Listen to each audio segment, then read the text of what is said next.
Good evening and welcome to The Sleepy Scientist. This channel is a place to unwind with calm, factual science that helps you relax before sleep. Tonight's video is all about one of the most familiar yet most unusual substances in the universe, water.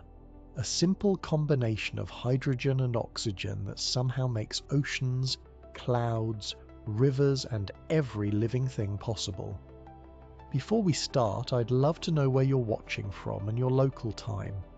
I really love seeing how far spread these videos reach.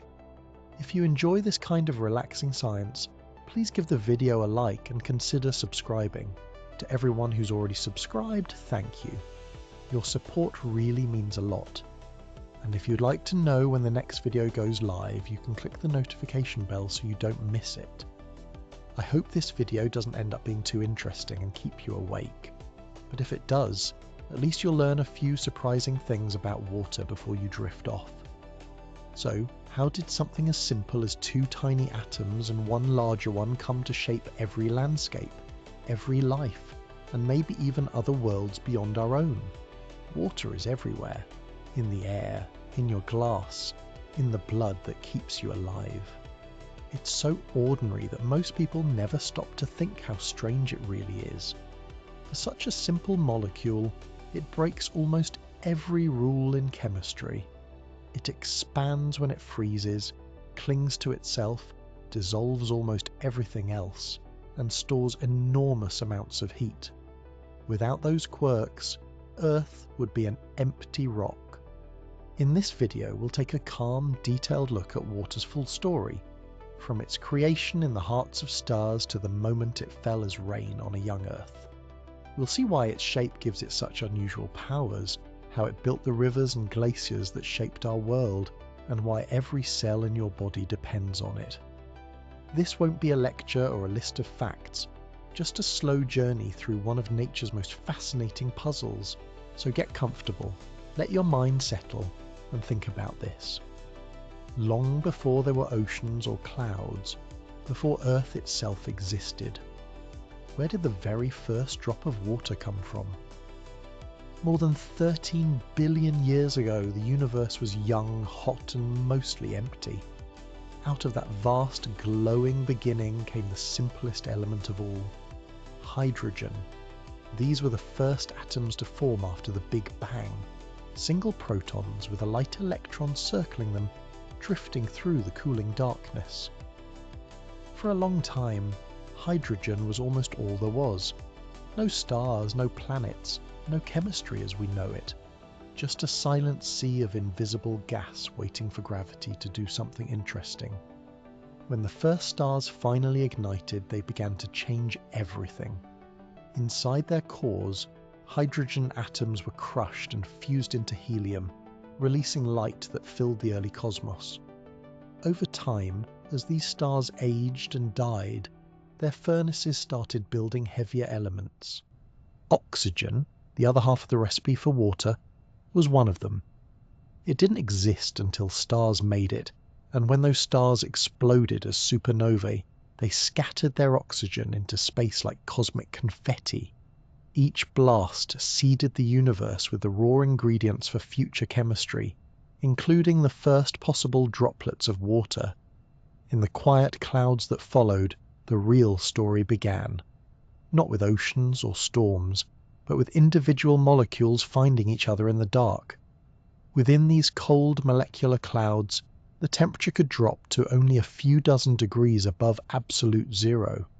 Here, atoms crept together slowly, bumping into dust grains and other atoms. Hydrogen, being plentiful and restless, often found itself in triads, tiny clusters of 3 atoms known as H3+. These molecular ions were like matchmakers of the universe, transferring protons and sparking reactions wherever they went. When hydrogen ions met free oxygen atoms or simple oxygen molecules, they formed hydroxyl radicals, short-lived combinations of one oxygen and one hydrogen atom. Those radicals didn't last long before latching onto another hydrogen, and just like that, the first molecules of water appeared. They were fragile, fleeting things, sometimes destroyed by radiation, sometimes frozen onto dust grains, but they were real. The same chemistry that happens in interstellar space today was already underway more than 12 billion years ago.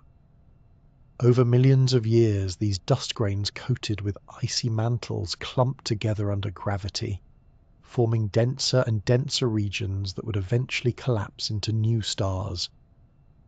Around each forming star spun a thin disk of gas and dust, a kind of cosmic workshop where the elements could mix and react. In those protoplanetary disks, water existed in both vapor and ice form, creating a subtle boundary scientists now call the snow line. Inside that line, close to the newborn star, it was too warm for ice to survive. Beyond it, temperatures dropped low enough for water to freeze onto grains. Those frozen particles became the building blocks for comets, asteroids, and eventually the icy outer planets. Even at this early stage, water was everywhere, a quiet passenger on the long road to planet formation. When these icy bodies collided and merged, they carried their stored water with them, embedding it into larger worlds. Some of that water evaporated into vapor, some stayed locked in minerals deep underground. The chemistry that began in starlit clouds was now shaping solid ground.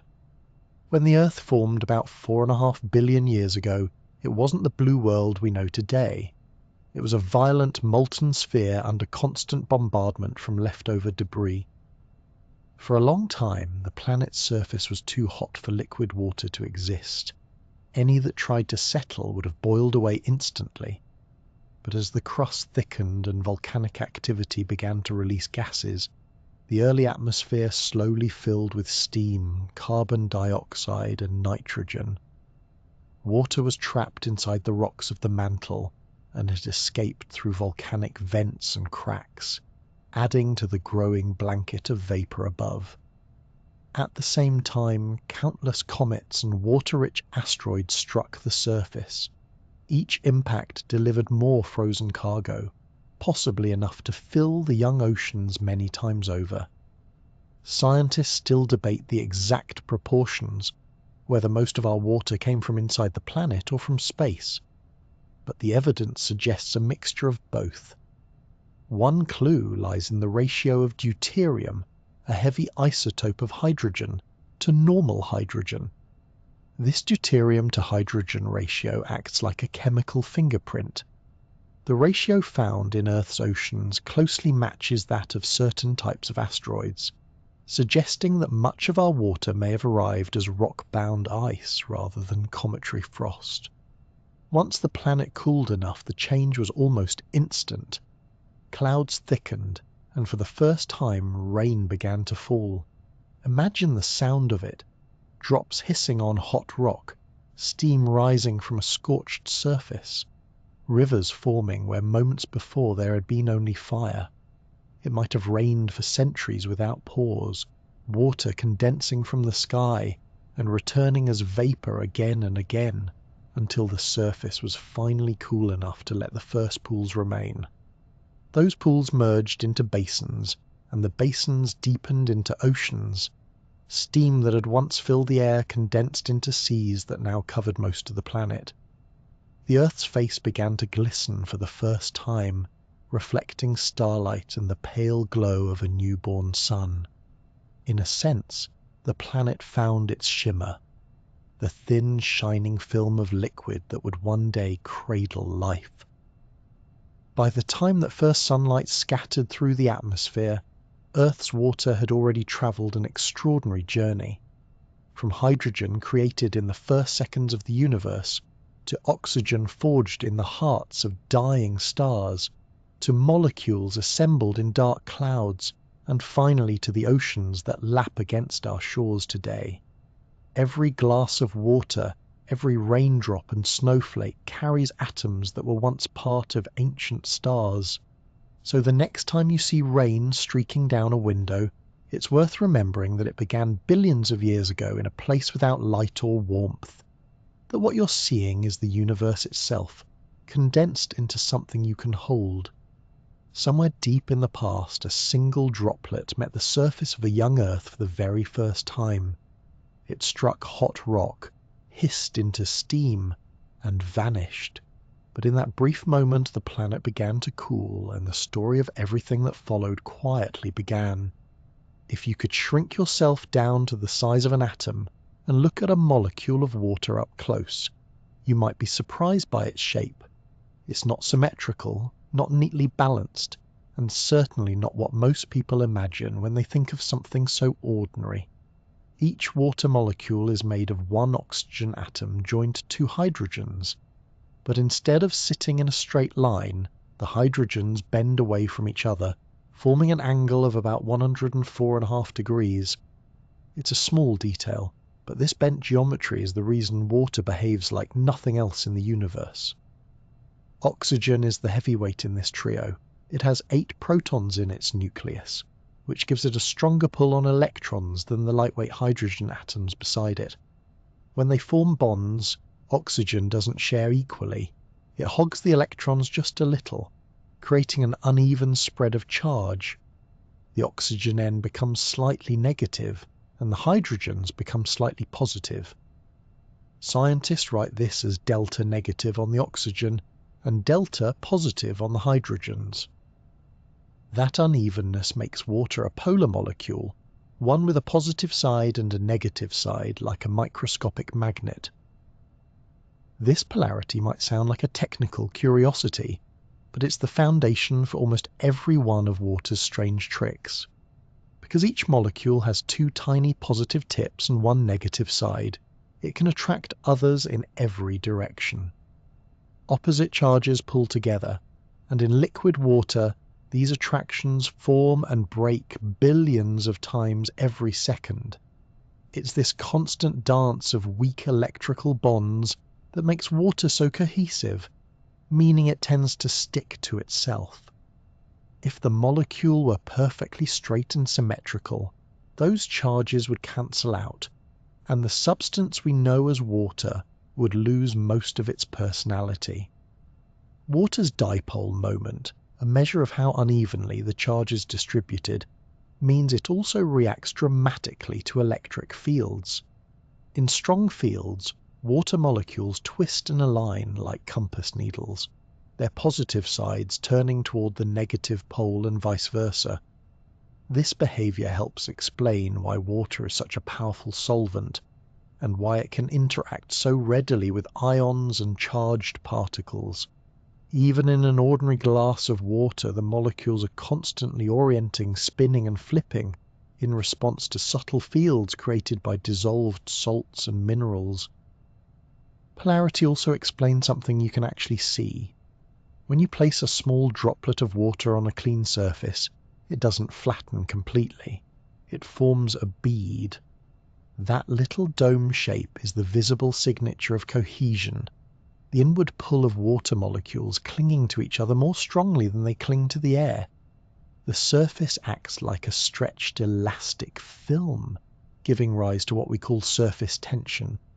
It's why a water strider can skate across a pond without sinking, and why a carefully placed paperclip can float on water despite being made of metal. At a molecular level, each surface molecule feels a stronger pull toward its neighbors below than toward the empty air above, creating a tight, self-supporting skin. But water isn't just cohesive, it's also adhesive, meaning it's drawn to other materials as well. When a droplet lands on something like glass, the positive hydrogen ends are attracted to the negatively charged oxygen atoms in the glass surface. The result is a subtle competition between cohesion and adhesion. If cohesion wins, the water forms beads that sit high and round like on wax leaves. If adhesion wins, the water spreads out in a thin film, clinging tightly to the surface. You can see this tug-of-war at work every time rain lands on a car bonnet or slides down a window pane. This delicate balance also creates one of water's most useful behaviors, capillary action. In narrow spaces, like the thin tubes inside plants, adhesion pulls water upward along the walls, while cohesion keeps the column of liquid connected. Together, they allow water to climb against gravity, feeding leaves that may sit tens of meters above the ground. The same process lets paper towels soak up spills or draws ink through the nib of a pen. It's one of those quiet physical miracles that seems obvious until you think about what's really happening. Liquid climbing on its own, powered only by the geometry of its molecules. You can see similar effects almost anywhere if you look closely enough. When water clings to the side of a glass, it forms a small upward curve called a meniscus. In a test tube, this meniscus is concave. The edges rise slightly higher than the center because the water sticks to the glass walls. Mercury, by contrast, forms a convex meniscus that bulges upward because its atoms prefer each other's company to the surface they sit on. In something as simple as that curve, you can see the entire philosophy of water, a constant negotiation between attraction, balance, and movement. If you were to compare a droplet of water on different materials, you'd see how the shape changes with the strength of adhesion. On wax or oily surfaces, the droplet stays almost perfectly spherical, as if the molecules are huddling together to avoid contact. On glass or fabric, it flattens out, spreading wide as the hydrogens reach toward oxygen atoms in the material below. And on the delicate surface of a leaf, you get a mix of both. A round droplet that sticks firmly enough to stay in place yet rolls away when the leaf trembles. Each shape, each curve, is a fingerprint of molecular geometry made visible at human scale. This same structure also helps explain why water interacts so readily with ions, charged particles dissolved in solution. This slightly positive hydrogens surround negatively charged ions like chloride, while the slightly negative oxygen end points toward positive ions like sodium. The result is a kind of microscopic embrace. Each ion becomes wrapped in a shell of oriented water molecules. This process, called hydration, is what allows salts to dissolve and biological systems to function. Without the bent polar shape of water, those ions would stay clumped together, and most of chemistry, from digestion to photosynthesis, simply wouldn't work. Even the smooth surfaces we take for granted depend on this geometry. The thin film of water that coats everything from soil particles to skin cells acts as a lubricant because of those polar attractions. Molecules slide over one another easily but never quite let go, which is why water can feel both slippery and sticky depending on the surface. That same behavior helps regulate friction inside living organisms, allowing cells to move and muscles to glide. All of this stems from the simple fact that water's electrons don't sit neatly in the middle. Its lopsided design gives it direction, character, and the ability to form fleeting connections that hold entire systems together. Every droplet that hangs from a leaf tip, every bead that rolls across wax, every tiny ripple that breaks and reforms on a pond, all of it happens because of that small, persistent angle of 104.5 degrees. It's easy to overlook just how strange that is. Many molecules around water's size are gases at room temperature: ammonia, methane, hydrogen sulfide. But water's polarity and its network of bonds hold it together as a liquid. Its shape lets it defy the trends that govern most other substances. Without that asymmetry, there would be no cohesion, no surface tension, no rivers or cells or clouds. When you next see a drop of water slide down a window or balance on a leaf, you're really watching billions of polar molecules in perfect coordination, each one tiny and bent, yet all of them working together to create something smooth, continuous, and alive. From the smallest bead on glass to the largest ocean wave, every curve begins with that same subtle angle, the crooked geometry that made the world fluid. If water's shape gives it personality, hydrogen bonds give it structure, an invisible framework that turns chaos into coherence. They are delicate connections, but without them, liquid water simply wouldn't exist. A hydrogen bond forms when the slightly positive hydrogen atom of one molecule is attracted to the slightly negative oxygen atom of another. It isn't a full chemical bond, more a fleeting attraction, electrostatic, directional and temporary, but billions of these brief connections give water its strength. Inside every droplet, this network is alive with motion. Each water molecule can form up to 4 hydrogen bonds at once, but they don't last. In less than a trillionth of a second, one breaks and another forms elsewhere. The result is a constantly shifting pattern of molecular connections, a fluid architecture that rearranges itself billions of times a second. Scientists sometimes call it a liquid with a memory for order. It remembers how to be structured, even as it melts, ripples and flows. That endless motion gives water its texture. Smooth, continuous, but never static. Compared with most small molecules, water flows oddly slowly. The same bonds that link its molecules also hold them back, adding a quiet viscosity. They resist being pulled apart yet yield just enough to move gracefully. This is why water pours with such even rhythm.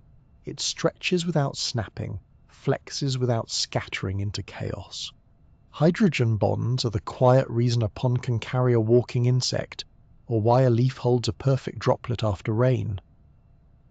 At the liquid surface, molecules have neighbours beside them, but none above, so their bonds pull inward and sideways, tightening the layer into a thin, elastic skin. Surface tension, born from those bonds, gives water its distinctive resilience. To a water strider, that skin might as well be glass. Its legs dent the surface, dimpling the hydrogen-bonded layer without breaking it. From above, the insect's footprints are tiny ovals of tension, ripples in a field of invisible energy. Beneath that same principle lies the difference between a surface that beads with moisture and one that absorbs it. When water meets glass, the molecules find plenty of sites to bond with. The oxygen atoms of the glass attract the hydrogens of the water, spreading the droplet thin. On wax or oil, there's nothing to grab, so the water retreats into itself, forming neat spheres. Cohesion keeps the droplet intact. Adhesion determines where it stays. Together they make the world's smallest tug-of-war, shaping how rain gathers, drips and slides. In narrow spaces, hydrogen bonds pull off an even stranger trick: capillary rise. When a thin tube touches water, the molecules at the edge cling to the walls while still holding tightly to one another. That combined pull draws the entire column upward, seemingly against gravity. In trees, this effect is magnified through millions of tiny tubes in the xylem. As water evaporates from the leaves, more is drawn up to replace it, rising meter by meter through nothing more than molecular cooperation. No engines, no pumps, just hydrogen bonds and the quiet persistence of physics. Those same bonds also turn water into a remarkable caretaker for other substances. When an ionic compound like salt dissolves, its charged particles are immediately surrounded by clouds of water molecules. The positive hydrogens turn toward chloride ions, the negative oxygens face sodium. These hydration shells act like bodyguards, preventing the ions from reuniting. Without them, salt would stay solid, and most biological chemistry would come to a standstill. The same process happens inside you. Every ion in your bloodstream, sodium, potassium, calcium, is wrapped in a halo of water molecules, each held in place by those fleeting bonds. They keep nutrients moving, maintain the delicate balance of your cells, and help transmit electrical signals that let your muscles contract and your heart beat. Water isn't just a solvent here. It's an active participant in the choreography of life. Even in the stillness of a glass, water never truly rests. At any moment, countless bonds are forming and breaking, creating tiny fluctuations that ripple through the liquid. These rearrangements scatter light, giving clean water its faint blue tint. Under the right conditions, the same microstructure creates shimmering thin films, the kind you see on bubbles or the surface of freshly poured water. What looks calm from afar is actually an unending rearrangement at the molecular scale. The beauty of hydrogen bonding is in its impermanence. Each bond is weaker than a typical covalent bond by a factor of 20, but that weakness is exactly what allows flexibility. Ice owes its structure to hydrogen bonds frozen in place, but liquid water owes its fluidity to their transience. They hold together just long enough to cooperate, then let go to reform elsewhere. This balance between order and chaos gives water its dual identity, stable yet adaptable, strong yet endlessly soft. Nature uses this property in extraordinary ways. Inside living cells, hydrogen bonds in and around water guide the folding of proteins into the precise shapes needed for life. They stabilize DNA, holding its two strands together until it's time to separate and copy genetic information. Even enzymes rely on water's hydrogen bonding ability to position molecules perfectly before a reaction. Every beat of your heart, every flicker of thought depends on these quiet electrostatic whispers linking molecule to molecule. Beyond biology, the same physics shapes the natural world. The curve of a droplet on a leaf, the shimmer of morning dew, the gentle pull of sap up a redwood. All are manifestations of hydrogen bonding in action. It's a force so small that it can't be seen directly, yet so universal that it dictates the behavior of oceans and clouds alike. The wonder lies in how temporary these bonds are. In less than a blink of an eye, the arrangement of molecules in a lake, a cloud, or even a teacup has completely changed. Yet the water's identity stays the same. It's an ever-renewing network that never loses its coherence. Each molecule plays its part for a moment, then hands the connection on to another, keeping the chain unbroken. Every droplet, every ripple, every patch of mist is made of these fleeting bridges. They are the quiet architect of liquid life, invisible, transient, and endlessly rebuilding. Without them, water would spill apart into vapor or freeze into brittleness. With them, it flows, clings, climbs, and carries the chemistry of the world. Hydrogen bonds are proof that strength doesn't always come from permanence. Sometimes it comes from the ability to change quickly, to connect and release in perfect rhythm. They are the reason a puddle reflects the sky, a river holds its shape, and a living cell can exist at all. Tiny, momentary threads holding together the fabric of the liquid world. When most substances freeze, they shrink and sink. Their molecules slow down, move closer together, and pack into denser, heavier forms. Water, of course, does the opposite. It refuses to follow the rules. When it freezes, it expands, becoming lighter, larger, and able to float upon itself. It's one of the strangest quirks in chemistry, and one of the most important reasons life on Earth exists at all. The reason lies in the structure water adopts as it turns to ice. In its liquid form, the molecules are constantly jostling and rearranging, their hydrogen bonds forming and breaking 1 trillion times a second. But as the temperature drops, that restless movement slows.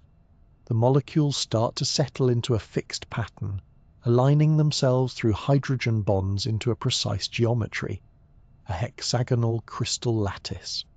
This lattice looks like a honeycomb made of molecules, neat rings of 6, connected by delicate bridges of hydrogen bonds. It's beautifully ordered but surprisingly spacious. Each molecule holds its neighbours at arm's length, leaving tiny pockets of empty space within the pattern. This open framework makes ice less dense than liquid water. Instead of packing tightly, the molecules spread apart just enough to give solid water more volume for the same mass, which is why it floats. If you've ever watched ice cubes bob in a glass or seen a frozen pond with liquid water beneath it, you're witnessing this quiet defiance of physics. In almost every other material, the solid phase sinks. But because ice is less dense, it forms a floating lid instead. That simple fact has saved countless ecosystems from freezing solid. The magic doesn't stop at the surface. Liquid water reaches its maximum density at around 4 degrees Celsius, just a few degrees above freezing. That means when water cools, the densest layer sinks to the bottom, while the lighter, colder layers stay on top. In winter, as the air chills the surface, water near the top cools to 4 degrees and sinks, mixing the lake until the entire volume reaches that temperature. Any further cooling creates water that's less dense, so it stays near the surface, eventually freezing into ice. This layering creates a remarkable refuge. Beneath the ice, the water remains liquid, insulated by the frozen sheet above. Fish and aquatic plants survive the coldest months in this stable environment, safe from the freezing air. Even in the harshest winters, the world under the ice continues quietly, shielded by a crystalline ceiling that lets light through but keeps the warmth in. Without that density anomaly, every pond and lake would freeze solid from the bottom up each year, leaving nothing alive when spring returned. Water's relationship with temperature and pressure is unusually complex, something chemists describe with a phase diagram. In simple terms, it's a map showing which form water takes under different conditions. At low temperatures and low pressures, ice dominates. As temperature rises, it melts into liquid, and at still higher temperatures or lower pressures, it becomes vapor. But ice itself isn't just one kind of solid. Under different combinations of pressure and temperature, it can form at least 19 distinct crystalline structures known as polymorphs. The one we're familiar with, the type that forms snowflakes, frost and frozen lakes, is called Ice 1H for hexagonal. Its molecules are arranged in that open six-sided network we see in snow crystals. Under higher pressures, though, the structure changes dramatically. Ice 2, Ice 3, and beyond all have denser arrangements where molecules are squeezed into tighter patterns. Some of these exotic forms exist naturally deep inside icy moons and planets, where crushing pressure transforms water into something more like rock than crystal. Even on Earth, you can glimpse the influence of ice's expansion in the slow, patient force it exerts on the world around it.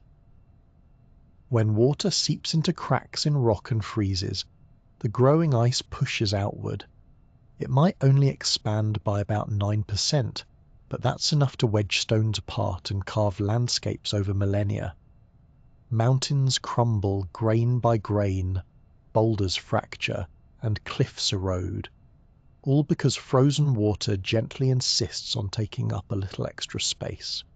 This process, known as freeze-thaw weathering, is one of nature's quiet engines of change. It works in silence, season after season, breaking down mountains to make soil and valleys where forests will one day grow. The same expansion also gives rise to frost heave in soil, when moisture trapped underground freezes and swells, lifting the earth and shifting roads, rocks, and roots. It's an inconvenience to engineers, but a gift to ecology. That subtle stirring of the ground mixes minerals, aerates the soil, and prepares it for the next cycle of growth. Ice may seem still, but it never stops reshaping the world. On a smaller scale, the hexagonal symmetry of ice gives snowflakes their iconic beauty. Each crystal begins as a speck of dust or pollen, around which water vapor freezes, forming a six-sided seed. As it tumbles through changing layers of air, the molecule-by-molecule architecture of the lattice builds outward in branching, intricate patterns. No two flakes are truly identical, because the path each one takes through the sky is unique. Yet all share the same foundation, the hexagonal bond geometry that water chooses every time it slows and solidifies. In glaciers, the structure becomes a record of history. As snow accumulates and compresses, it traps pockets of air between ice crystals. Over thousands of years, those tiny bubbles become sealed time capsules. Scientists can drill deep into ancient ice sheets and extract cores that preserve samples of the atmosphere from long before humans existed. The faint blue glow of ancient glacier ice isn't just beautiful. It's a window into vanished climates, each bubble a whisper from a colder, quieter past. Even the sound of cracking ice carries traces of its structure. When a frozen lake groans or splits in winter, what you're hearing is the sudden readjustment of millions of crystal bonds. Temperature changes cause the lattice to contract or expand unevenly, creating echoes that travel across the surface. Beneath the noise, hydrogen bonds are stretching and sliding back into alignment, the same network that once floated snowflakes now resonating like a frozen drum. For all its apparent fragility, ice is one of the strongest materials in nature.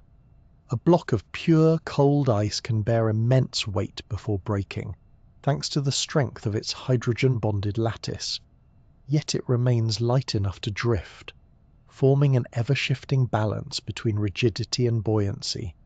It's a substance that manages to be both solid and gentle, a paradox of physics shaped entirely by geometry. Water's decision to expand when it freezes might seem like a minor technical detail, but without it, Earth would be unrecognizable.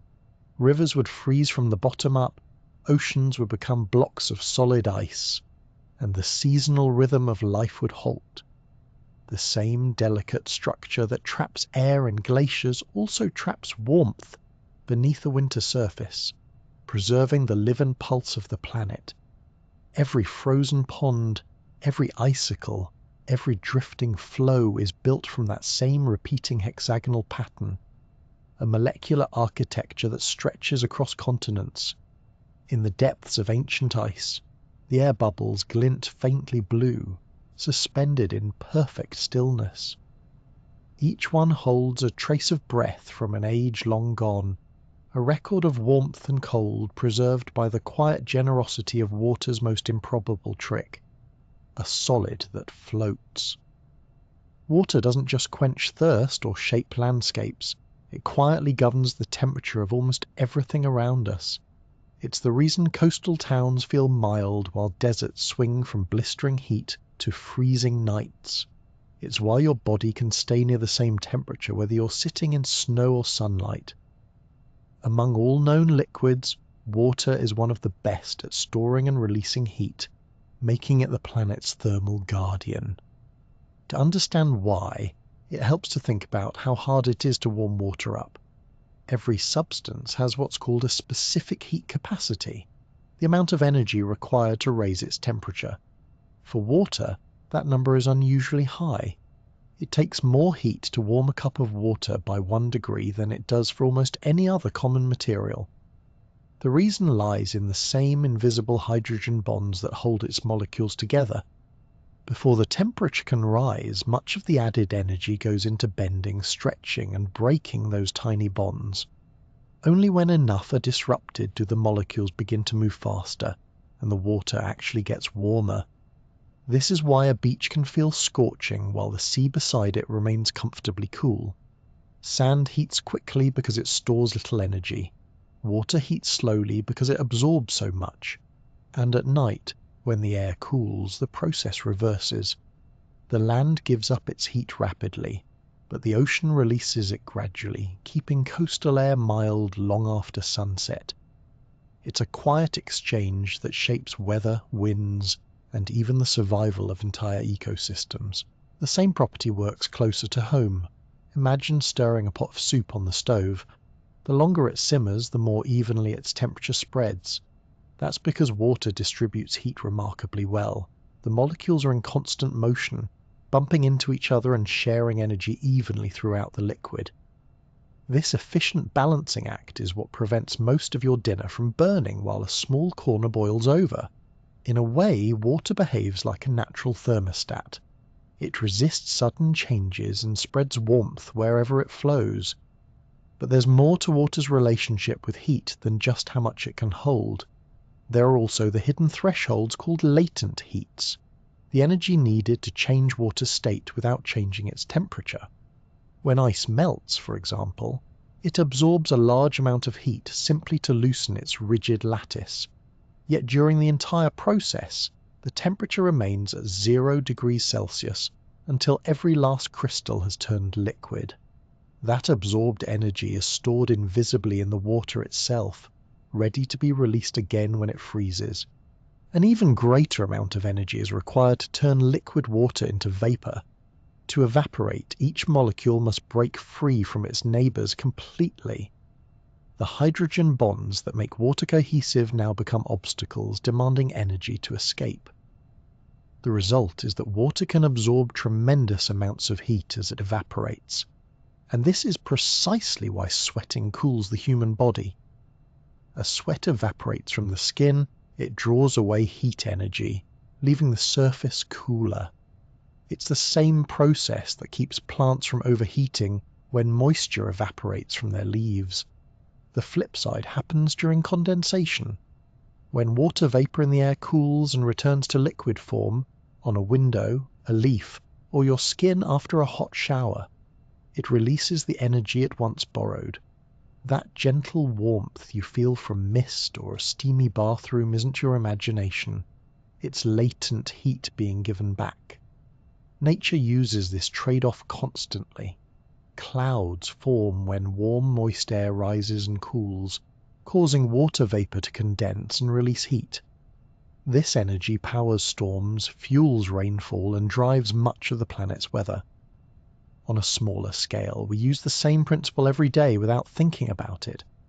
When you boil water in a kettle, the energy from the stove doesn't just raise the temperature, it also goes into pushing molecules apart until they burst free as steam. That's why the temperature plateaus once boiling begins. All the incoming heat is being converted into the energy of evaporation.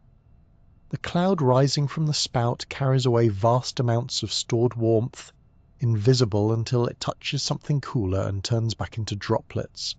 This interplay of heating, cooling, and transformation gives water its deep connection to comfort. It's why a warm bath feels steady rather than scalding.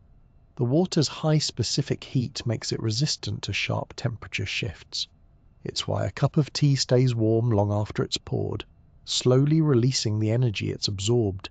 And it's why walking through coastal fog can feel strangely mild, the air wrapped in moisture that buffers the extremes. Water's control over temperature also shapes entire climates. The world's oceans act as immense heat banks, absorbing warmth during the day and releasing it during the night or through colder seasons. This moderation keeps temperatures in check, preventing the wild swings that plague drier landscapes. Even the gentle breeze that moves inland on summer afternoons, the sea breeze, owes its existence to the difference in how land and sea store heat. As the land warms faster, air rises and cooler air from over the ocean rushes in to take its place. The planet's weather, at its core, is an elaborate conversation between sunlight, air, and water's remarkable capacity for heat. Hot springs, geysers, and volcanic pools offer another glimpse of water's thermal nature. Beneath the ground, heated water can hold energy for years, carrying warmth up from deep rocks and releasing it slowly at the surface. Ancient civilizations built entire cultures around these natural baths, long before they understood the physics behind them. The same phenomenon that calms the human body also stabilizes the planet itself, a shared rhythm of heating, holding, and releasing energy. Water's thermal behavior is also essential in cooking. Steaming vegetables, poaching eggs, brewing coffee, each relies on precise control of temperature. Steam, though invisible when it first leaves the pot, is one of the most efficient carriers of heat known. When it condenses on cooler food, it releases its hidden energy in an instant, cooking evenly without scorching. That's the same reason steam burns are more severe than burns from boiling water. The vapor gives back its latent heat all at once. Even everyday sights reveal this quiet physics. When you see a bathroom mirror fog after a shower, what you're looking at is the moment vapor surrenders its stored energy and turns back into liquid. Each tiny droplet forming on the glass has just given off a microscopic burst of warmth. A kettle's plume carries away energy from the water below, rising, cooling, and vanishing into the air.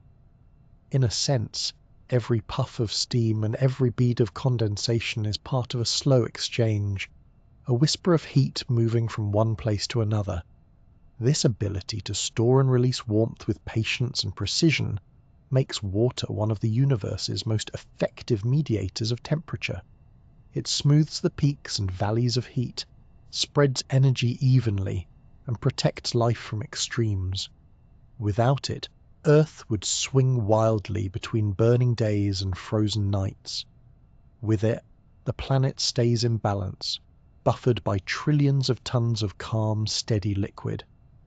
In the end, it's not just numbers or equations that make water remarkable, it's the way we experience it. The warmth of a cup between your hands, the mist on a mirror, the soft exhale of a kettle. Each is a small lesson in the physics of comfort. Water takes heat, holds it, moves it, and gives it back gently, like a caretaker tending an endless fire. It's the reason your breath fogs on a cold morning and the air feels soft after rain. A quiet reminder that behind every calm moment lies an ocean of energy, waiting to rise and fall in perfect balance. Water is often called the universal solvent, and for good reason. Few substances can resist its ability to pull things apart at the molecular level. Salt, sugar, gases, minerals, all find themselves undone and rearranged by this simple liquid. The secret lies in water's polarity. Each molecule carries a slightly negative charge on its oxygen end and a slightly positive charge on its two hydrogens, creating a tiny electrical imbalance that makes it irresistibly interactive. When you drop ordinary table salt into water, that polarity goes to work instantly. Salt is made of sodium and chloride ions held together by strong electrostatic forces. In solid form, they cling to each other tightly, forming crystals. But when they meet water, something remarkable happens. The positive hydrogens in the water are attracted to the negatively charged chloride ions, while the negative oxygen ends face the positively charged sodium ions. One by one, the water molecules surround the ions, forming little cages known as hydration shells. Each ion becomes wrapped in layers of water, its former bonds to the crystal severed. The salt dissolves, not by vanishing, but by being embraced, separated and stabilized in a new kind of order. This same process explains why sugar melts away so easily in your tea, while oil stubbornly floats on top. Sugar molecules, though large, are studded with oxygen and hydrogen atoms that can form hydrogen bonds with water. Oil, on the other hand, is made mostly of long chains of carbon and hydrogen, which share electrons evenly, and offer no charges for water to grab onto. To water molecules, oil is like a guest at a dance who refuses to hold hands. The two simply part ways, the water gathering with its own kind and the oil forming droplets above it. That refusal to mix gives rise to one of chemistry's quiet wonders, micelles. When certain molecules have both a water-loving end and a water-fearing end, such as soap, they arrange themselves into tiny spheres. The hydrophobic tails tuck inside, safe from water, while the hydrophilic heads face outward. These micelles trap oils and dirt within, allowing them to be rinsed away. It's one of nature's simplest and most elegant cleaning tricks, born entirely from the way water interacts with charge. But water's dissolving talents go even deeper. Even pure water isn't truly empty. Its own molecules occasionally break apart in a delicate balance known as self-ionization. At any given moment, a few molecules separate into a positively charged hydrogen ion, which in reality is a bare proton, and a negatively charged hydroxide ion.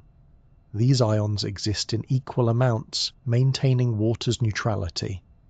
The product of their concentrations is called Kw, the ionization constant of water. It's small, only about 10 to the power of -14 at room temperature, but it underpins the entire concept of pH. pH, short for potential of hydrogen, measures the concentration of hydrogen ions in a solution. A neutral solution, like pure water, has a pH of 7 because the hydrogen and hydroxide ions are perfectly balanced. When acids dissolve in water, they donate extra hydrogen ions, lowering the pH. When bases dissolve, they mop up those ions, raising it. This simple equilibrium governs the chemistry of oceans, blood, and soil alike. And though we often think of neutral water as inert, it's actually alive with tiny fluctuations. A quiet equilibrium that never stops shifting. Water also dissolves gases, a feature that keeps the planet breathing. Oxygen and carbon dioxide both slip into water molecules through weak interactions. Fish depend on dissolved oxygen, and plants in the sea release it again during photosynthesis. Temperature plays a crucial role. Cold water holds more gas than warm water. That's why mountain streams are so lively with bubbles, and why warm lakes can suffocate fish during heat waves. Every change in temperature alters the delicate balance between water and the air above it. Carbon dioxide is especially important. When it dissolves in water, it reacts to form carbonic acid, a mild but influential substance. This interaction links the chemistry of the atmosphere with that of the oceans. It's part of a global balancing act, carbon moving quietly between air, water, and rock. Without it, the planet's climate and geology would evolve in very different ways. Geology offers some of the most striking demonstrations of water's dissolving power. When rainwater, slightly enriched with carbon dioxide, seeps into the ground, it becomes a gentle acid capable of slowly eating away limestone. Over centuries, that process carves vast underground caverns and tunnels. Stalactites and stalagmites grow drop by drop as dissolved minerals are redeposited when the water evaporates. Each icicle-shaped formation is a frozen record of chemistry in motion. Water dissolving, carrying, and rebuilding stone with infinite patience. Mineral springs provide another example. As groundwater travels through layers of rock, it picks up trace elements, calcium, magnesium, iron, until it emerges at the surface, enriched and distinct in taste.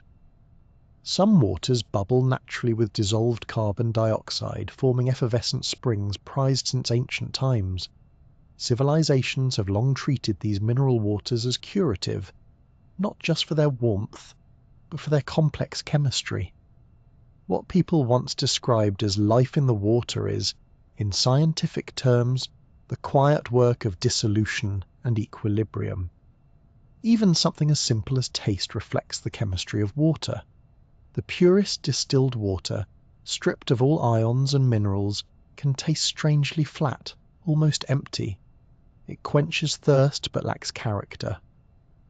Mineral-rich waters, by contrast, carry subtle notes depending on their contents. A hint of sweetness from calcium, a metallic edge from iron, a smooth softness from bicarbonate. Some cultures have turned this into ritual, celebrating the local differences as though water itself were a kind of wine. Each spring and river tells a geological story through its flavor. This variety also explains the difference in mouthfeel between different waters. Hard water, rich in calcium and magnesium, can feel heavier or slightly chalky, while soft water glides easily across the tongue. None of these traits make one kind better than another. They simply reveal water's astonishing sensitivity to the materials it encounters. Every pipe, rock, or cloud leaves its signature on the liquid that passes through. From a scientific standpoint, water's universality as a solvent lies in its ability to balance opposites. It can pull ionic compounds apart yet stabilize them in solution. It can host acids and bases at the same time, maintaining a dynamic equilibrium. It can dissolve gases, shape landscapes, and carry minerals across continents, all because of its simple polarity. Other liquids dissolve some things well, but few dissolve so much, so gently and so dependably. It's worth pausing to consider how this behaviour touches daily life. From the fizz of a carbonated drink to the sparkle of a stalactite, from a tea steeping in a cup to the formation of coral reefs, all depend on the same molecular skill. Water takes what is solid, separates it without violence, and makes it part of something larger. Perhaps that's what gives it its quiet elegance. It's not a force that smashes or burns, it persuades. It pulls molecules apart with patience and holds them safely within its embrace.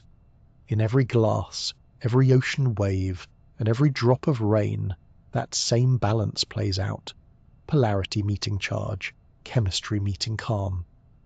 Water dissolves the world not by destroying it, but by connecting it, molecule to molecule, until everything is part of a single flowing whole.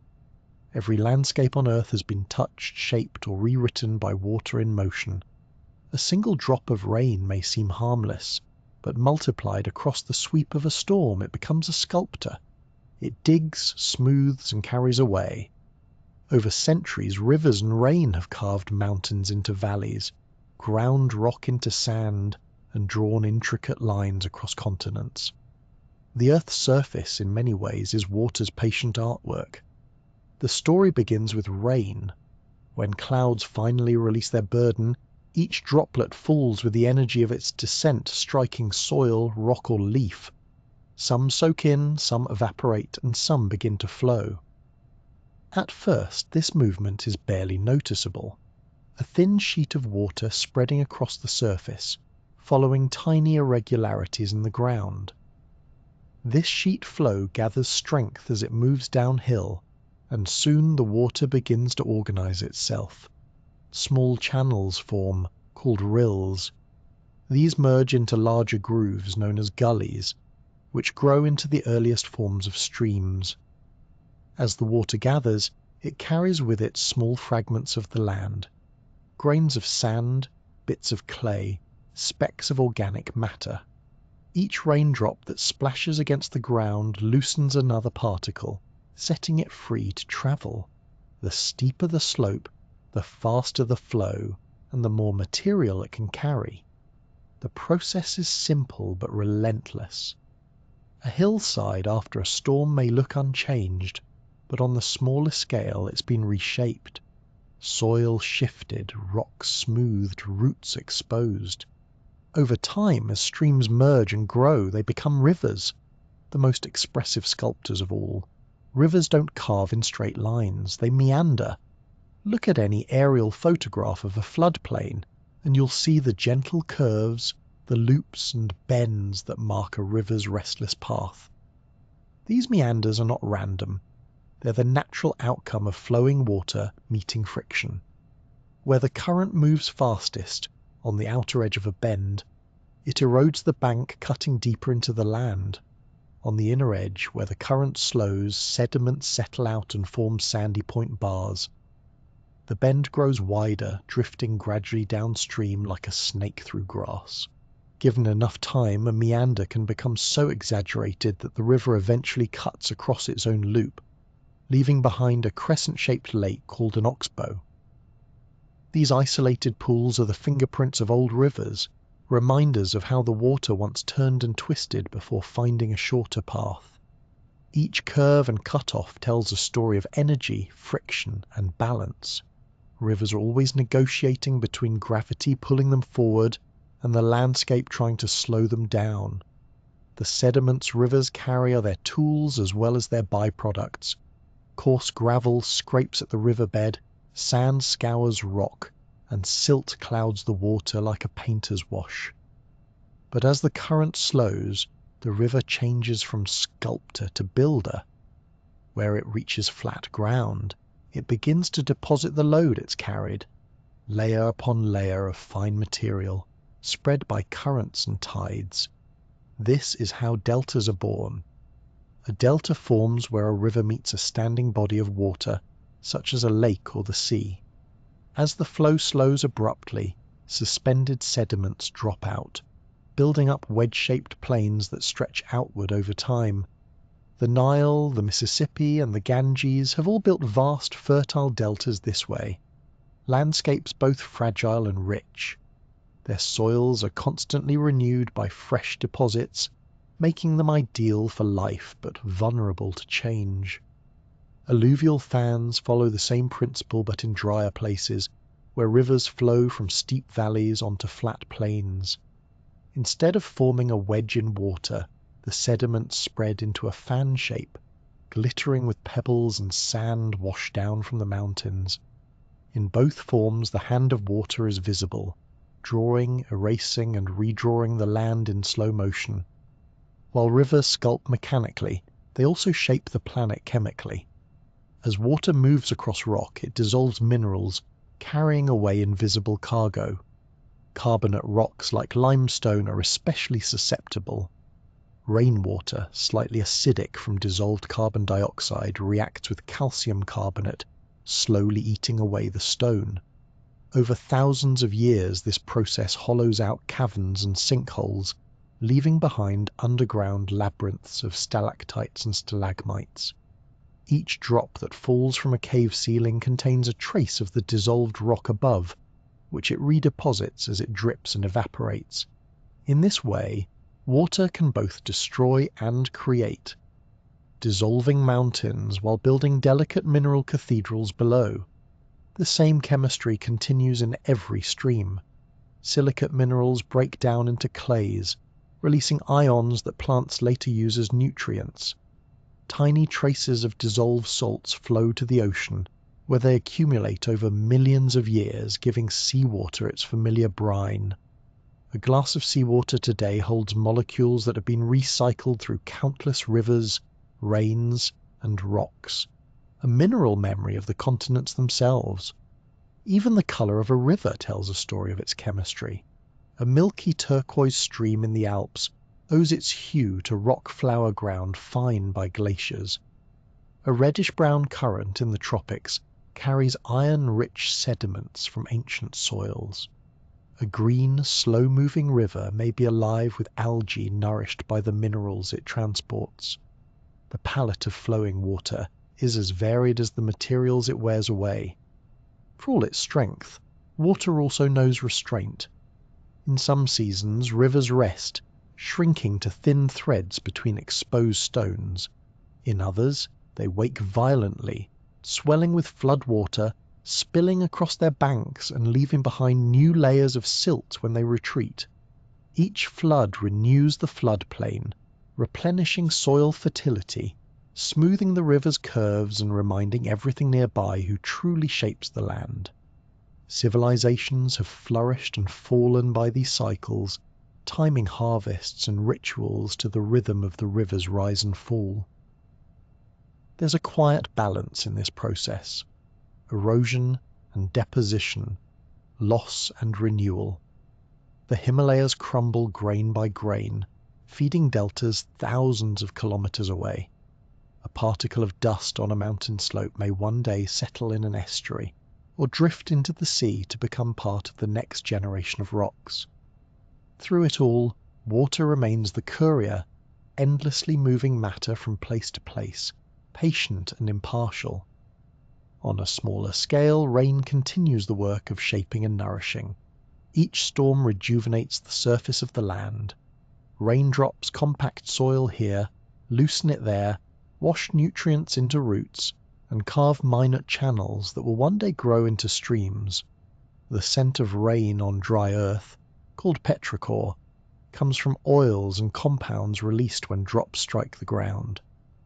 It's the smell of chemistry and renewal, the planet's quiet sigh of relief. If you listen closely, you can hear the language of rain, a steady patter on leaves, a soft drumming on rooftops, a distant roar as it gathers into runoff. All are voices of the same process. The sound of rainfall is the signature of replenishment, each drop part of an endless cycle of erosion, transport, and rebirth. Rivers and rain have been sculpting Earth for billions of years, wearing down the old and laying the foundations for the new. When the storm ends and the world falls silent again, you can almost feel the surface of the planet exhale. a thin film of water sinking into the soil, a renewed gleam on every stone, the faint hush of movement continuing underground. What began as raindrops becomes rivers, what rivers carve becomes continents, and what they carry away will one day rise again as mountains. The water never stops working, never stops moving, and never forgets the shape of the world it made. High in the world's coldest regions, where snow rarely melts, and the air holds more silence than sound, the slowest rivers on earth begin to take shape. Each winter adds another thin layer of snow, fragile at first, then compacted by the weight of the years above it. What starts as soft crystals soon becomes something denser and more determined. Firn, the halfway state between snow and ice. Grain by grain, air is squeezed out, the crystals fuse together, and over decades the mass transforms into glacial ice. Dense, heavy, and alive with movement. Though it seems frozen and still, a glacier is never truly motionless. It flows, inching forward under its own immense weight. At the surface, brittle ice cracks and folds, but deep below, the pressure turns it plastic, capable of bending and stretching without breaking. This process, called plastic flow, allows glaciers to creep downhill like thick syrup, following valleys carved long ago by water. Beneath the ice, another kind of motion takes place. Basal sliding. Meltwater trapped between rock and ice acts as a lubricant, letting the glacier glide over its bed with quiet persistence. Together, these movements let something seemingly solid behave like a liquid, advancing a few centimeters to several meters each day, depending on slope and temperature. Over centuries, glaciers sculpt entire landscapes. They carve deep U-shaped valleys where once narrow rivers ran. The difference is striking. River valleys tend to form steep-sided V-shapes, but glaciers, with their immense weight, scrape and grind the walls and floor evenly, leaving behind broad troughs that open toward the sea. At the valley heads, glaciers gouge out amphitheatre-like hollows called cirques, the birthplaces of glaciers, where snow first gathers and turns to ice. High ridges between neighbouring glaciers are sharpened into arêtes, and where several cirques meet, their peaks are carved into knife-like spires called horns. The famous Matterhorn in the Alps is one of these, sculpted by ice into its perfect pyramid shape. As glaciers advance, they act like slow-moving bulldozers, pushing rocks and debris before them.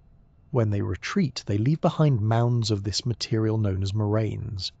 Some form at the sides, others at the snout, and still others mark ancient stages of retreat, like footprints of the glacier's long journey. Beneath the ice, as the glacier moulds the land, it leaves behind drumlins, elongated hills shaped like teardrops, pointing in the direction of the ice's flow. Each landform tells part of the same quiet story, the relentless patience of frozen movement. Inside a glacier, beauty hides in its colour. Pure glacial ice isn't white, but a deep, luminous blue. The reason lies in the way ice interacts with light. When sunlight enters the ice, the red and yellow wavelengths are absorbed, leaving behind the shorter blue wavelengths that scatter back to our eyes. The thicker the ice, the more pronounced the colour becomes. A thin crust of snow glows pale and milky, but deep crevasses and ice caves shine with an otherworldly turquoise, like frozen oceans turned solid. Those crevasses, long cracks in the glacier's surface, are both dangerous and magnificent.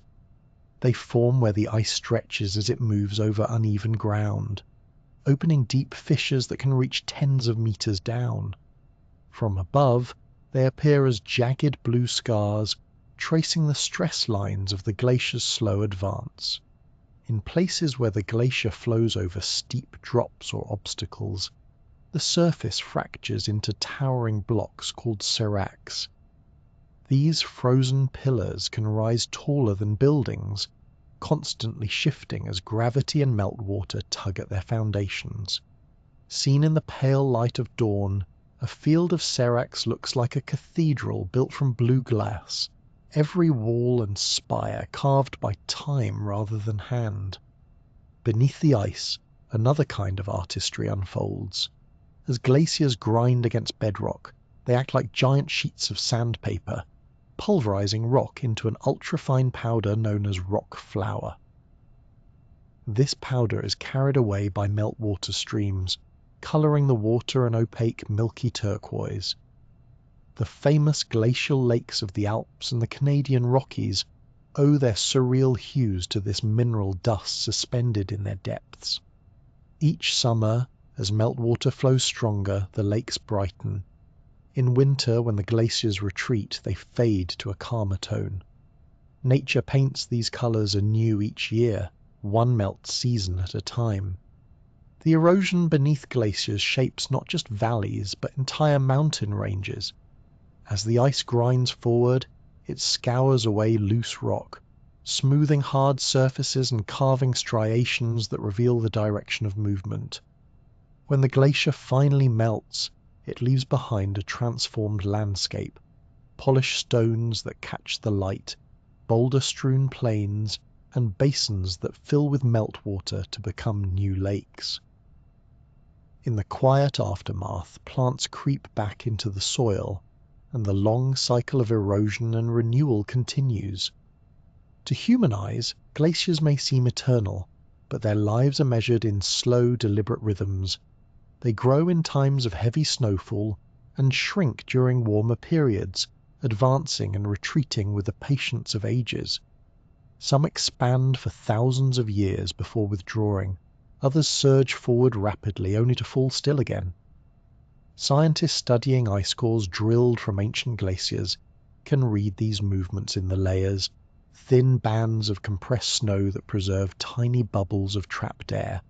Within them lie records of past atmospheres, volcanic eruptions, and even changes in sunlight from centuries ago. A glacier, in that sense, is not only a sculptor but also an archivist, storing the memory of the world in frozen form. Even the sound of a glacier reveals its hidden vitality. Beneath the apparent stillness, ice groans, pops, and sighs as it shifts and settles.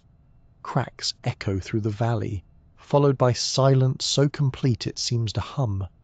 Each sound marks a tiny rearrangement, a fracture forming, a serac falling, a hidden stream carving a new tunnel beneath the ice. To stand near one is to feel time stretched thin, seconds marked by the slow pulse of centuries. Every glacier carries its own signature, its flow rate, its debris, its color, but all share the same patient purpose. They grind mountains down and build valleys up, ferry minerals to the sea, and feed rivers that sustain life far below. They work invisibly, reshaping continents 1 millimeter at a time. At the end of their journey, glaciers return what they borrowed. The ice melts into rivers that sparkle with fine silt, feeding forests and wetlands far downstream. The particles of rock once trapped beneath the ice become the fertile ground for future growth. In this way, the glacier's work never truly ends. It simply changes form, continuing the endless cycle of creation and renewal. If you were to pause in that frozen world, the air sharp, the snow muffled, you might notice the smallest movement, a crack spreading, a low rumble echoing through the valley. In that single sound lies the glacier's heartbeat, measured not in seconds but in centuries. Each shift, each sigh, is part of a story written slowly, patiently, across the face of the earth. The ocean is vast beyond imagination, a single, continuous body that wraps around the world and hides most of its secrets beneath a moving skin of blue. From the shore it looks simple, a sheet of water rising and falling in slow rhythm. But beneath the surface the sea is layered, structured, and alive with invisible motion. The deeper you go, the stranger it becomes. Light fades, temperature drops, and sound begins to travel farther than sight. At the top lies the surface mix layer, stirred constantly by winds, waves, and currents. It's the ocean most people know, warm, sunlit, and full of life. Here, sunlight can penetrate to a depth of about 200 meters, though it weakens with every passing meter. The upper waters are churned and blended daily, making them uniform in temperature and composition. Below that warmth lies a narrow, mysterious boundary called the thermocline. In this zone, temperature plunges rapidly. A few hundred meters can mean a drop of 10 degrees or more. The water above is buoyant and active. Below it, the cold abyss begins. Past the thermocline lies the deep ocean, sometimes called the abyssal plain. Here, light vanishes entirely, and temperatures hover just above freezing. Pressure builds to crushing levels, yet the water moves with astonishing calm, flowing slowly through vast underwater valleys and ridges. It's a realm where light can't reach, but sound can. In fact, sound travels farther and faster underwater than in air. Whales rely on it to communicate across hundreds of kilometers, their calls bending through layers of different density. Submarines use it to map the seafloor, tracing echoes through the dark. Even the faint hum of distant waves can be heard deep below, transformed into soft vibrations that ripple through the deep like the ocean's own whisper. The layering of the sea isn't just a matter of temperature. It's shaped by salinity too. Saltier water is denser than fresh water, and when differences in salt content meet differences in temperature, they create subtle bands of stratification. In polar regions, cold water sinks to great depths, while in the tropics, evaporation leaves surface layers dense and heavy. The ocean is always balancing itself, mixing and separating, endlessly adjusting its density like an enormous breathing organism. These small shifts drive some of the planet's largest currents, linking surface winds to the deep, slow circulation that redistributes heat around the world. Near the surface, this invisible structure becomes visible through motion, waves, swells, and the faint patterns they leave behind. A wave is simply energy moving through water, not the water itself moving forward. The molecules rise and fall in place, tracing circles as the energy passes. Most waves are born far away, stirred by winds over open seas. They travel for thousands of kilometers, organizing themselves into swells, smooth, rolling humps of energy that arrive at distant shores long after the storm that made them has faded. Standing at the edge of the sea, you can feel those swells as a steady rhythm beneath the chaotic splash of smaller waves, the ocean's heartbeat slow and patient. There are also waves hidden below the surface, internal waves that ripple along the boundaries between layers of different density. They can rise hundreds of meters tall, yet remain invisible from above. Satellites sometimes detect their faint signatures, lines and curves where the surface water subtly shifts in color or texture. Beneath the calm, these giant slow waves roll endlessly through the dark, mixing nutrients and shaping the ocean's internal weather.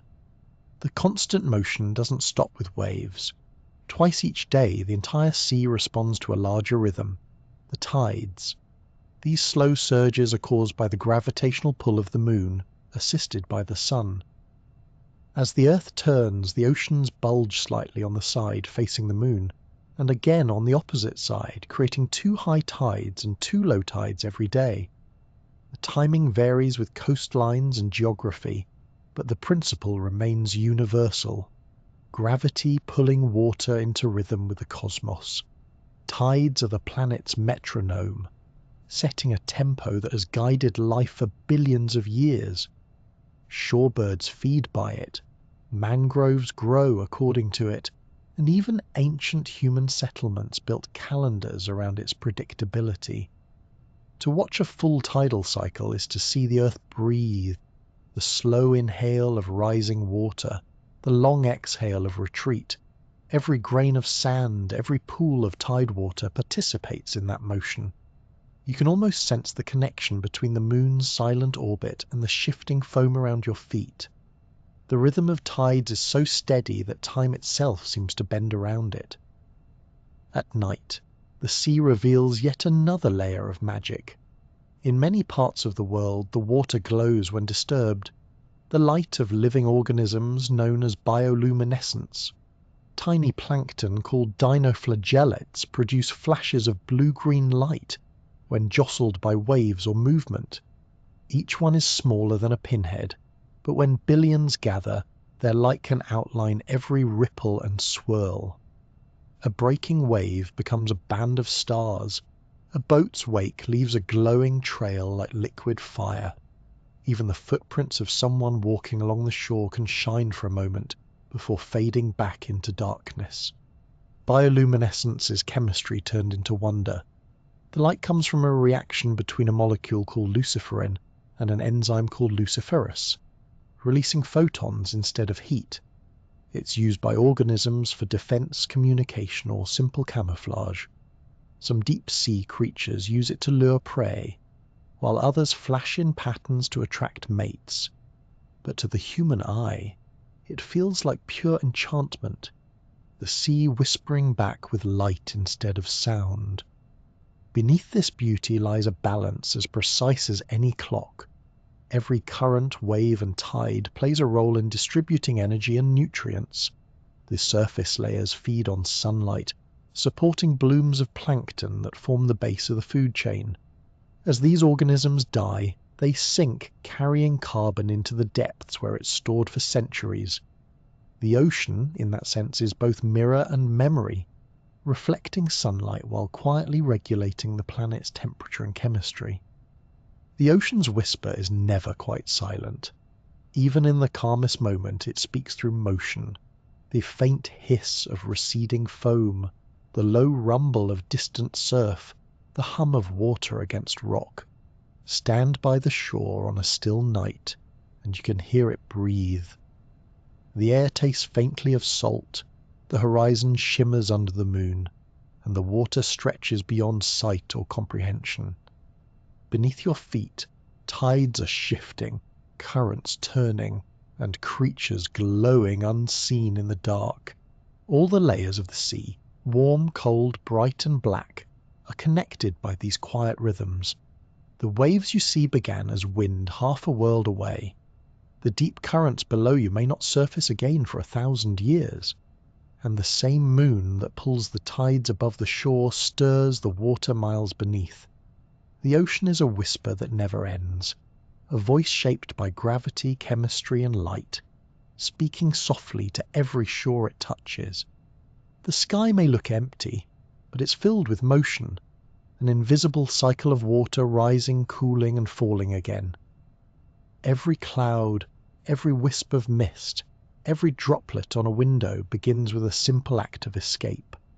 When sunlight warms oceans, rivers, or even a damp field, water molecules near the surface gain enough energy to break free and drift upward as vapor. They are weightless for a moment, part of the unseen breath of the planet. Yet as they rise, the air cools and expands, and their freedom fades. What was once invisible begins to gather again, tiny droplets forming in the air, each one clinging to something even smaller. For a cloud to exist, vapor alone isn't enough. Water needs a surface to condense on, something to hold on to. The atmosphere provides countless such surfaces in the form of microscopic particles known as condensation nuclei. Dust, pollen, sea salt, smoke, even fragments of volcanic ash. Water vapor condenses around these motes, creating droplets so small that 1,000 of them could fit across the width of a single hair. Millions of these droplets cluster together, scattering sunlight and giving clouds their familiar softness. Once formed, these droplets continue to grow. Some collide and merge, a process called coalescence, while others freeze into tiny ice crystals if the air is cold enough. As they fall and rise within the turbulent air currents of a cloud, they exchange moisture, gain mass, and eventually become heavy enough to overcome the pull of the updrafts holding them aloft. That's when rain begins, not as a single event, but as the collective decision of countless droplets that have finally grown too heavy to stay airborne. Clouds come in families, each one shaped by altitude, temperature, and the moods of the atmosphere. The lowest are the stratus clouds, flat grey blankets that stretch across the sky, muting sunlight into a soft, even glow. They bring calm weather or light drizzle, their movement slow and measured. Higher up, cumulus clouds rise in billows and towers, sculpted by convection. They form when warm air from the ground rises and cools, building those bright, cotton-like shapes that drift through fair weather, or, when energized, grow into towering cumulonimbus clouds that unleash thunder and lightning. Higher still, where the air is thin and cold, wispy cirrus clouds streak the sky like brushstrokes of white paint. Made almost entirely of ice crystals, they glow faintly in the sunlight and often herald a change in weather. Together, these cloud types form a layered tapestry, each telling a story about the state of the air. Meteorologists can read those stories like a script, knowing, for example, that a lowering ceiling of stratus means approaching rain, or that cirrus trails spreading out from the west often signal a coming storm. The atmosphere doesn't reserve its artistry for clouds alone. Sometimes the same process of condensation happens close to the ground, and the result is fog, a cloud that decided not to rise. Fog forms in several ways depending on how the air cools. On calm, clear nights, the ground radiates heat into space, cooling the air just above it until water vapor condenses into droplets. This is radiation fog, the kind that settles in valleys and fields before dawn, wrapping the world in silence. Along coastlines, warm, moist air moving over a cooler surface creates advection fog, the rolling kind that drifts inland like soft smoke, and when air climbs a slope, cooling as it rises, it can form upslope fog, clinging to hillsides in long ribbons that stretch across the landscape. Even when fog doesn't form, the same cooling can create dew or frost, miniature weather events you can touch. On cool mornings you can see dew collecting along grass blades, window panes, or spider webs, tiny beads born from the same process that makes clouds. When the temperature dips below freezing, those droplets crystallize into frost, painting the world in fragile lace. Dew and frost are, in essence, doorstep meteorology, a reminder that the same physics guiding thunderheads and storms also happens quietly in your garden. Not all rainfalls are equal, and understanding their origins reveals just how many stories a single molecule of water can tell. A gentle drizzle forms from small uniform droplets falling through stable air. The drops are light, barely disturbing the surface they land on, more like a soft brushing than a fall. Drizzle tends to come from low stratus clouds, where updrafts are weak and the droplets never grow large. A sudden shower, on the other hand, is born in tall cumulus towers, where powerful convection hurls droplets upward to collide and merge before they tumble earthward. These raindrops are much larger, their paths turbulent, their impact audible. Yet whether in drizzle or downpour, the molecule itself hasn't changed, only the journey it took through air currents and temperature gradients. There's also rain that never touches the ground. In dry regions, droplets sometimes evaporate as they fall, vanishing back into vapor before reaching the surface. This phenomenon, called virga, appears as streaks descending from clouds that dissolve into nothing. It's a kind of atmospheric rehearsal, rain that begins, changes its mind, and returns to invisibility. Every cloud, every mist is temporary, They appear, transform and fade, carried by winds into new formations. Yet their patterns influence everything below them: how sunlight reaches the earth, how temperatures rise and fall, and how ecosystems survive. Even the timing of migrations, flowering and harvests is tied to the moods of clouds. The water cycle isn't just a loop of evaporation and condensation. It's a living rhythm that pulses through air, land, and life itself. At night, this rhythm becomes visible in subtler ways. In mist or light rain, the glow around a streetlight takes on a halo. Each tiny droplet refracts and scatters the light, forming a perfect ring of silver or amber that seems to float in the air. The geometry is simple, but the effect is haunting. Every droplet acts like a lens, bending light at just the right angle to create a circle of quiet brilliance. It's the same optical principle that paints halos around the moon, or glories around aircraft shadows in clouds. Simple refraction, multiplied billions of times. Standing in mist, watching that glow, it's easy to forget you're surrounded by chemistry and physics. Yet the beauty of it comes precisely from how ordinary it is. The same condensation that turns vapor into clouds, the same scattering that softens the horizon at sunset. The air itself is alive with water, changing state, forming droplets, and carrying light. Every bead of dew, every patch of fog, every streak of rain is part of a grand balancing act, the Earth's breath made visible.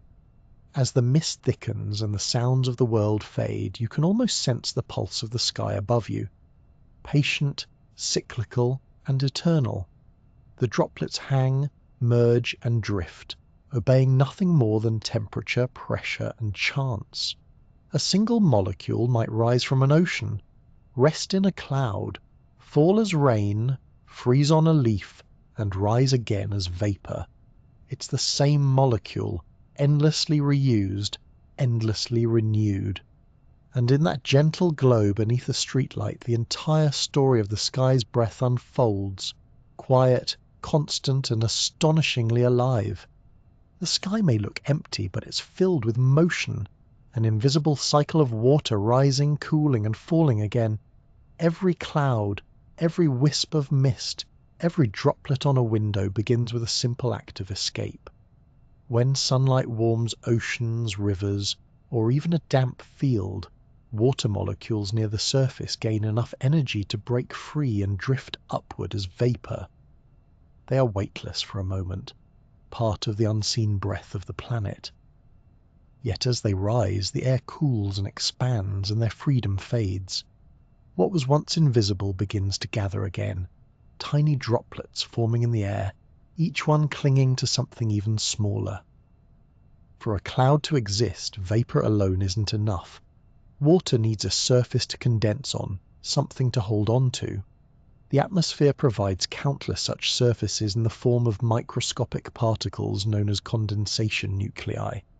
Dust, pollen, sea salt, smoke, even fragments of volcanic ash. Water vapor condenses around these motes, creating droplets so small that 1,000 of them could fit across the width of a single hair.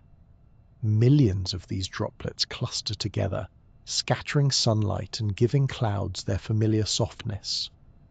Once formed, these droplets continue to grow. Some collide and merge, a process called coalescence, while others freeze into tiny ice crystals if the air is cold enough. As they fall and rise within the turbulent air currents of a cloud, they exchange moisture, gain mass, and eventually become heavy enough to overcome the pull of the updrafts holding them aloft.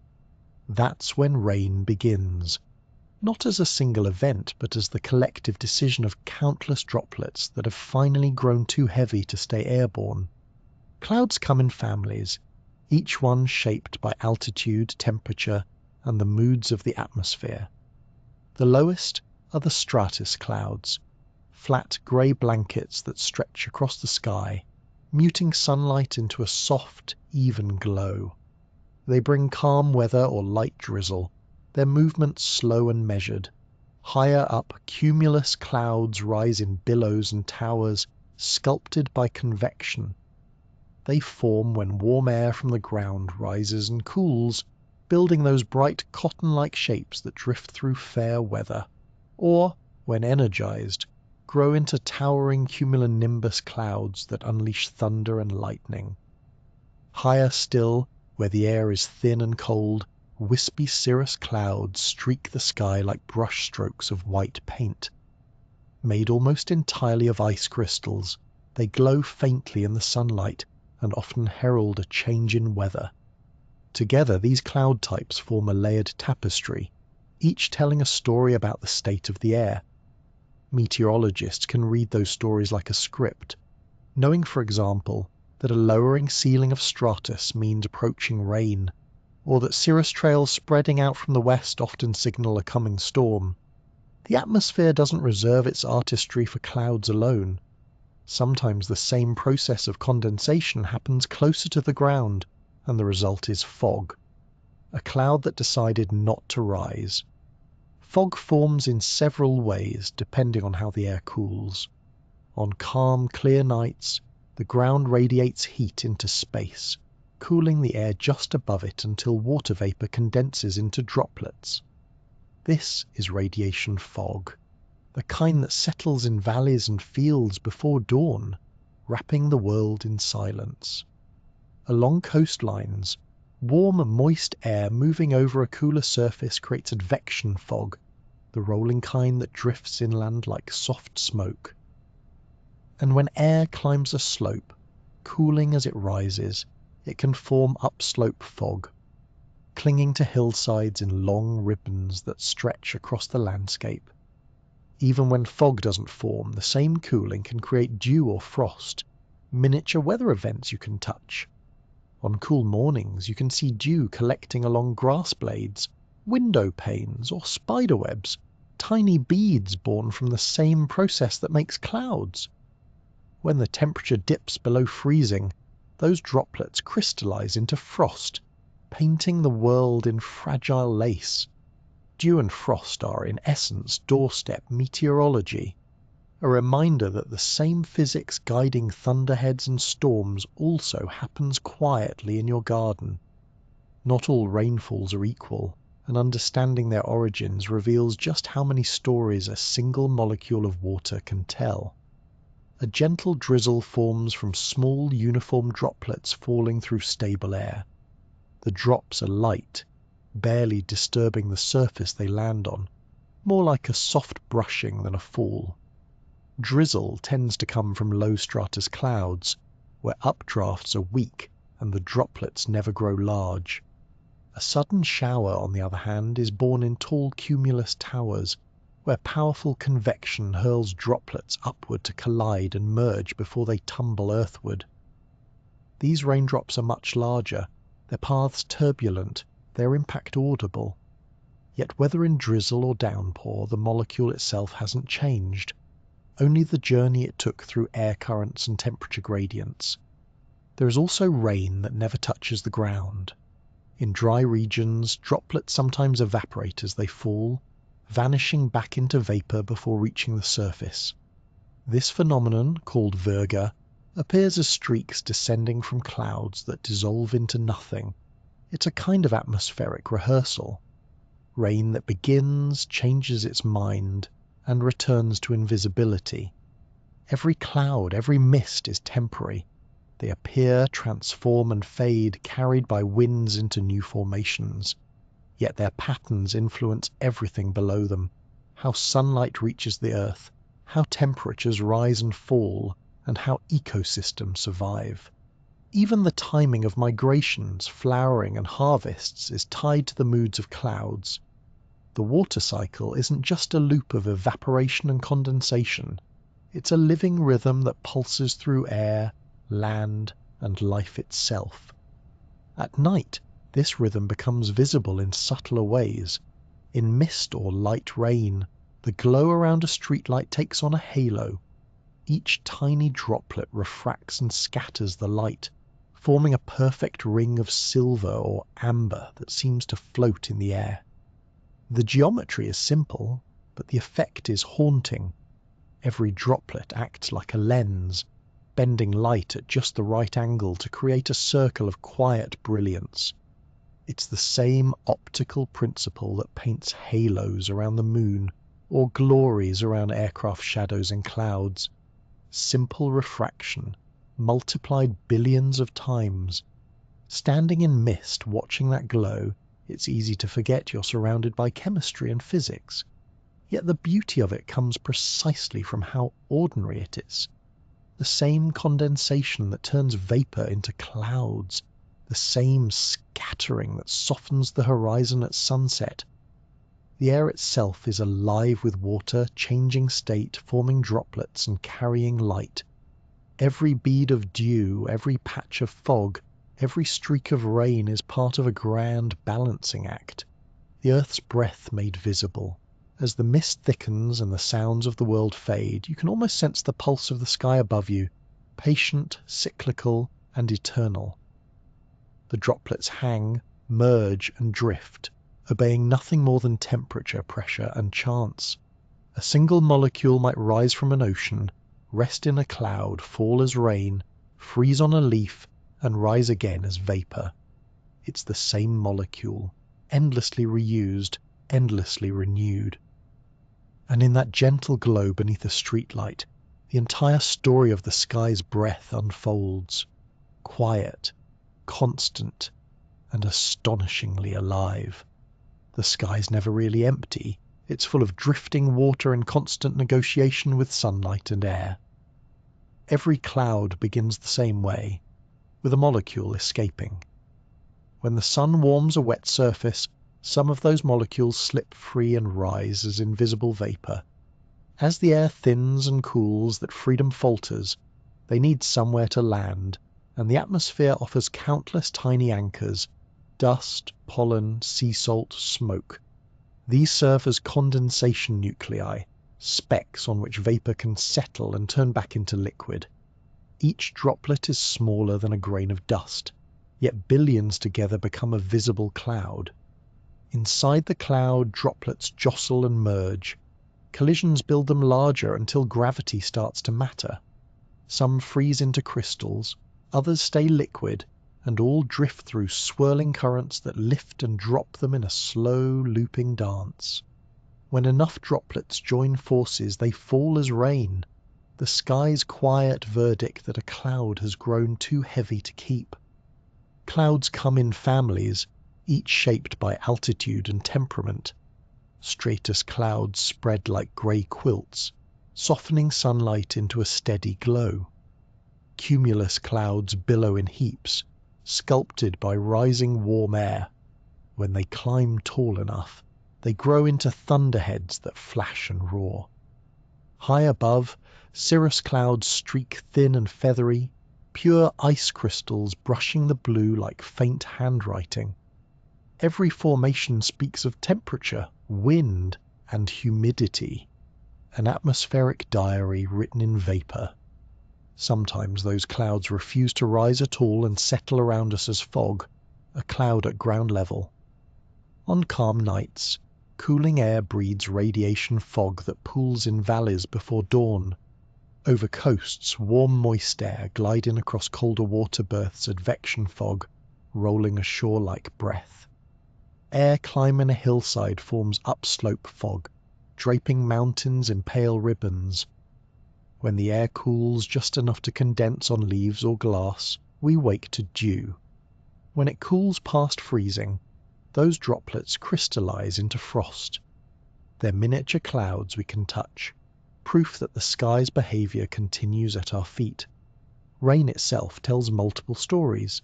Drizzle drifts from low stratus, its tiny drops falling almost weightlessly through still air. Sudden showers descend from towering cumulus, where violent updrafts have forged large, heavy drops that strike the ground with force. Sometimes in dry air, raindrops evaporate before they land. Streaks of ghost rain called virga that fade mid-fall. Different journeys, same molecule. Through these shifting forms, the water cycle keeps time for the planet.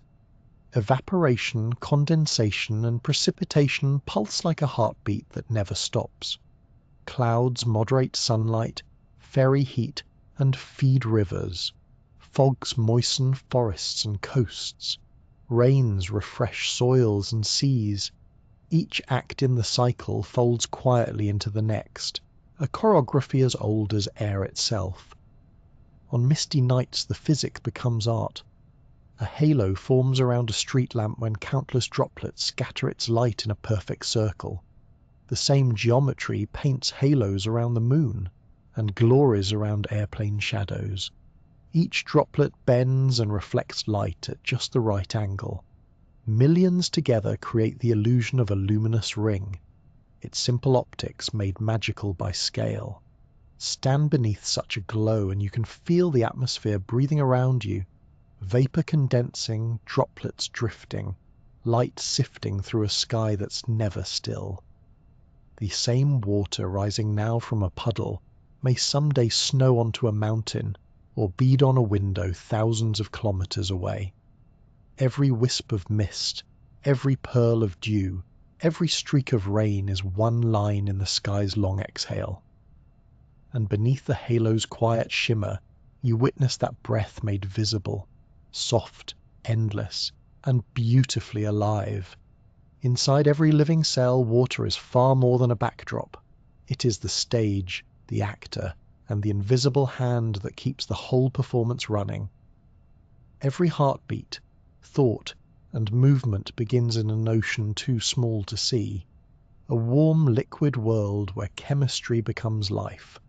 Cells are often described as bags of molecules, but that image misses the truth. They are more like tiny tide pools, filled with organized water in constant shimmering motion. Biochemists sometimes call water the universal solvent, but in living systems it is also an active participant. It dissolves nutrients, carries ions, cushions proteins, and mediates reactions. In many ways, life itself can be defined as the chemistry of water behaving in extraordinarily complex ways. Take the simple fact that cells stay fluid at room temperature, while other mixtures might congeal or crystallize. That's because water's polarity allows it to stabilize thousands of compounds simultaneously. Sugars, salts, amino acids, and nucleotides all rely on water's gentle grip to stay mobile and reactive. But water's most astonishing contribution to biology is not in what it holds, it's in what it organizes. Consider the hydrophobic effect, one of the quiet forces behind every living membrane. Some molecules, like fats, dislike contact with water. Their long uncharged tails have nothing for water molecules to grab onto. When dropped into a watery environment, they huddle together, turning their hydrophobic sides inward and their hydrophilic heads outward. This spontaneous self-assembly forms the membranes that enclose cells, not through brute force, but through water's subtle preference for its own company. It's the liquid deciding in effect to exclude what doesn't fit. The same principle shapes the proteins that perform nearly all of life's work. Proteins are long chains of amino acids that fold into intricate three-dimensional shapes.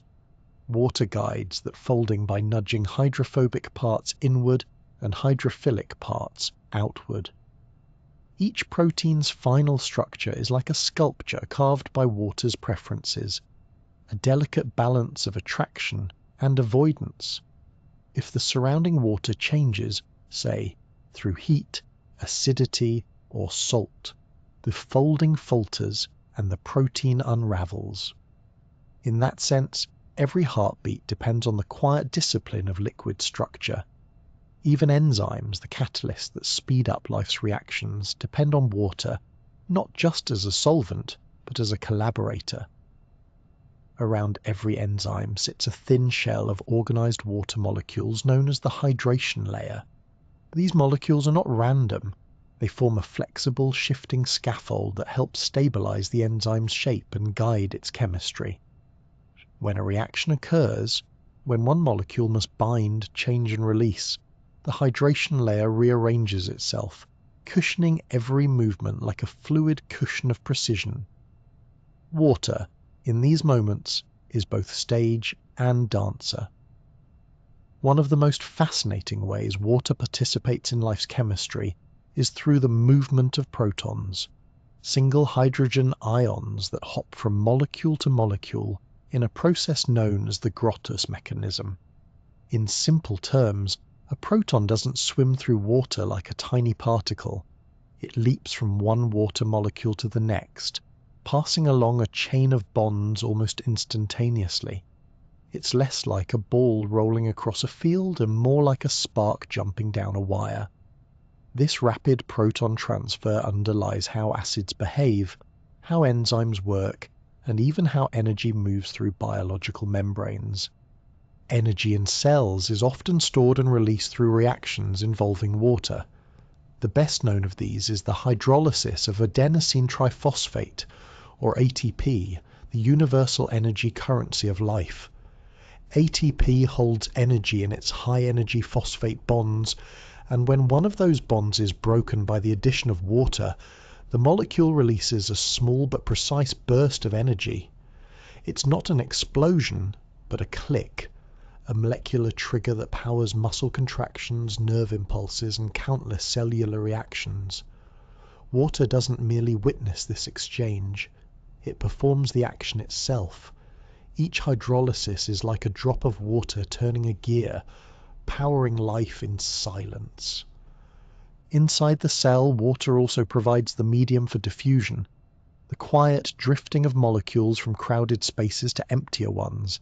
It's how oxygen reaches enzymes, how nutrients spread through cytoplasm, and how waste finds its way out.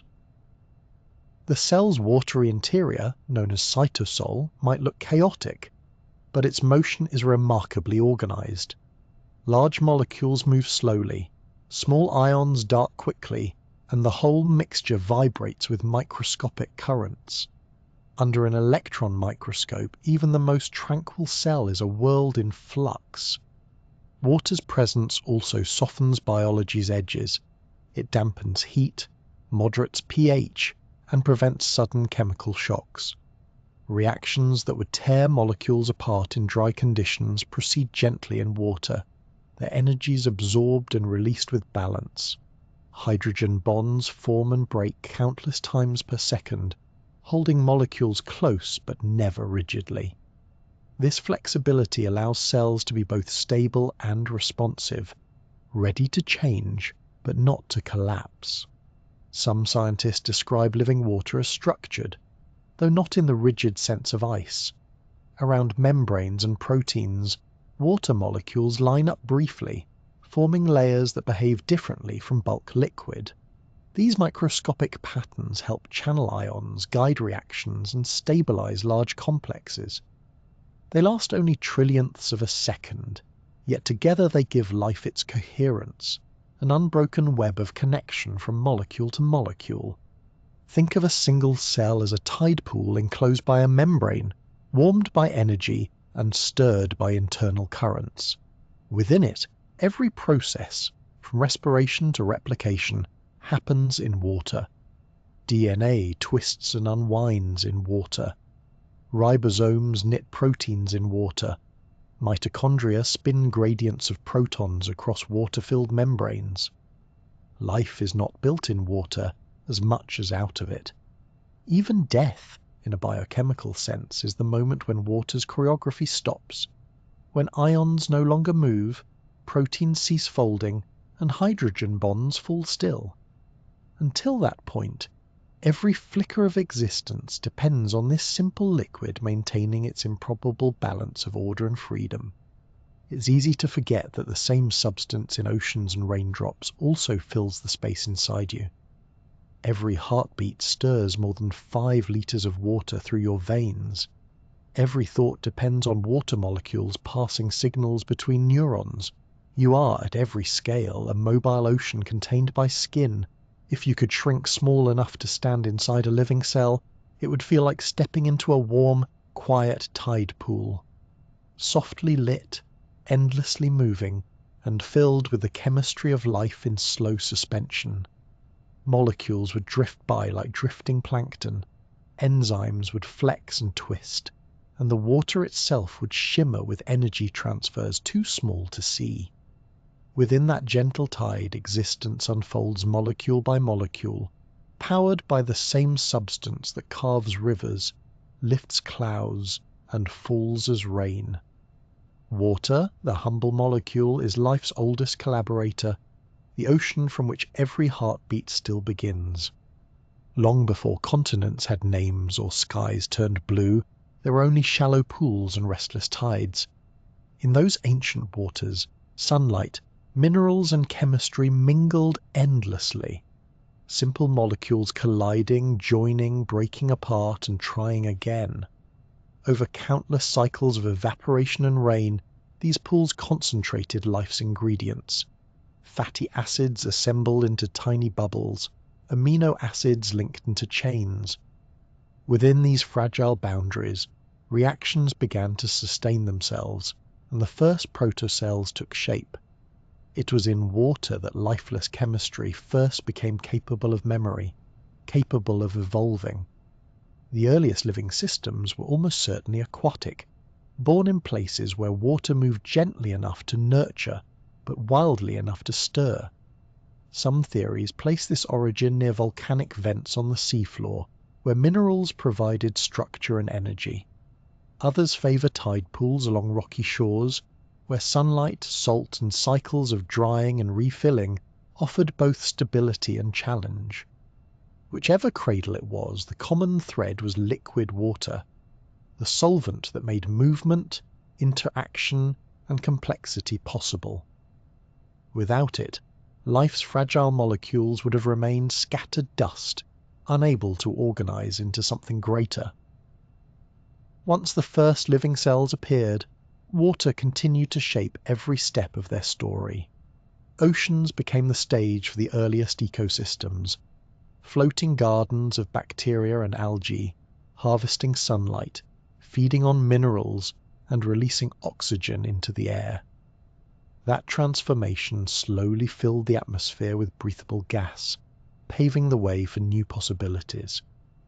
For more than 2 billion years, everything alive lived entirely surrounded by water. It provided protection, buoyancy, and stability, a constant environment where gravity's pull was gentle and temperature swings were softened. But evolution thrives on challenges, and eventually some creatures began to test the boundaries of their aquatic home. In coastal shallows and river deltas, fish-like animals developed stronger fins to push through dense vegetation and shallow mud. Their lungs, originally adaptations for gulping air in oxygen-poor waters, became tools for breathing above the surface. Step by slow step, waterborne anatomy adapted for life on land. Yet even as these pioneers crawled ashore, they carried their origins with them. The fluids in their veins kept the same balance of salts and minerals as seawater. Every cell inside them remained an ocean in miniature. To this day, your own bloodstream mirrors that ancient chemistry, sodium, chloride, potassium, and calcium dissolved in precise proportions, echoing the first seas. Water continued to dictate how life could reproduce and spread. Early organisms relied entirely on liquid to transport their genetic material. Eggs and sperm were released into the sea, drifting until chance brought them together. As life ventured onto land, that dependence became a challenge to solve. Amphibians still needed water to lay their eggs, but reptiles evolved a way to bring water with them. The amniotic egg, a tiny self-contained pond sealed in a shell, allowed embryos to develop safely on dry ground. Plants faced a similar dilemma. Ferns and mosses still rely on water for reproduction, their sperm swimming through droplets to find an egg. Later plants, like conifers and flowering species, evolved pollen and seeds, ways to protect and deliver life's essence without needing a puddle or a raindrop. Each innovation was a negotiation with water. How to live without it, yet never truly leave it behind. Even the sensory worlds of animals have been shaped by their relationship with water. For fish, sound and pressure move through water much faster and farther than in air. They sense these vibrations through a special organ called the lateral line, a series of tiny pores along their bodies that detect subtle movements in the surrounding water. It's an ancient form of perception, a way of feeling the world rather than seeing it. When some species left the water, they had to reinvent hearing for air. The bones that once supported gills were repurposed to transmit vibrations in a new, thinner medium, eventually becoming the inner ear structures of amphibians, reptiles, birds, and mammals. In that sense, every whisper, song, or heartbeat you hear today is a distant descendant of the water's murmur. Other senses change too. Eyes that first evolved to detect light underwater had to adapt to the brighter, refracted world above the surface. Smells that once travelled as dissolved molecules in liquid had to be detected as gases. Even the act of breathing became a controlled version of evaporation, lungs drawing in air and protecting delicate, wet tissues from drying out. Life's transition to land was not a single leap, but a series of accommodations, each one preserving a little piece of the ocean inside. Throughout evolutionary history, water has acted not just as a setting, but as a creative pressure, rewarding flexibility, cooperation, and resilience. In aquatic environments, organisms learn to use buoyancy to grow large, to use flow to disperse offspring, and to rely on diffusion for nourishment. On land, they learn to conserve, retain, and recycle that same precious fluid. Whether it's a cactus storing moisture in its flesh, or a camel's blood adjusting its viscosity to heat, every adaptation on Earth reflects some dialogue with water. Even extinction events have followed its patterns. Rising and falling sea levels opened and closed migration routes. Shifting currents change climates, isolating species and forcing them to evolve or vanish. The chemistry of the ocean itself, the balance of carbon, oxygen, and minerals, has guided the tempo of evolution, setting the stage for bursts of diversity and long ages of stillness. Water's constancy gives life stability, but its movements also create opportunity. It is both cradle and crucible, patient enough to nurture, restless enough to test. On the cellular level, the story never stopped. Inside every creature alive today, water still drives the fundamental chemistry of existence. It fuels metabolism, regulates temperature, and facilitates the reactions that sustain life. The oldest evolutionary lesson of all, that stability depends on fluidity, remains true from the smallest bacterium to the largest whale. Imagine now the shoreline where this transformation began. Waves lapping against mud, the air thick with humidity and promise. In the shallows, a creature half fish, half experiment braces itself against gravity and pushes upward. Its fins splay wide, pressing into wet sand. Behind it, the water ripples, still calling. Ahead lies an unfamiliar world of air and sunlight. Each step forward marks not a break from the sea, but a continuation of its story. The same water that once surrounded it now flows inside it, carried in blood, in cells, in every breath. That moment, fins pressing into mud, footprints glistening at the tide's edge, captures the heart of evolution. Life didn't conquer water, it learned to bring it along. From pools to oceans, from currents to veins, from waves to footsteps, the chemistry of that first drop still moves through everything alive. Every drop of seawater is more complex than it looks. What seems like clear, blue emptiness is in fact a living solution, a soup rich with minerals, gases, and drifting life. It's both chemistry and community, a fluid archive of everything the ocean has touched. Within it are the nutrients that feed plankton, the salts that shape circulation, and the carbon compounds that quietly regulate the planet's climate. The ocean's chemistry begins with its salt, but it doesn't end there. Sodium and chloride make up most of the mix, yet dissolved within every litre are dozens of trace elements: calcium, magnesium, potassium, sulfate, and bicarbonate among them. Some occur in concentrations so small they're measured in parts per billion, but each plays a role in maintaining balance. These ions act as both building blocks and buffers, allowing life to grow and reactions to proceed at just the right pace. The sea's composition is surprisingly stable, kept in equilibrium by a continuous exchange between rivers, atmosphere, and the rocks beneath the waves. At the heart of this chemical balance lies the carbonate system, the quiet chemistry that governs how the ocean breathes carbon dioxide.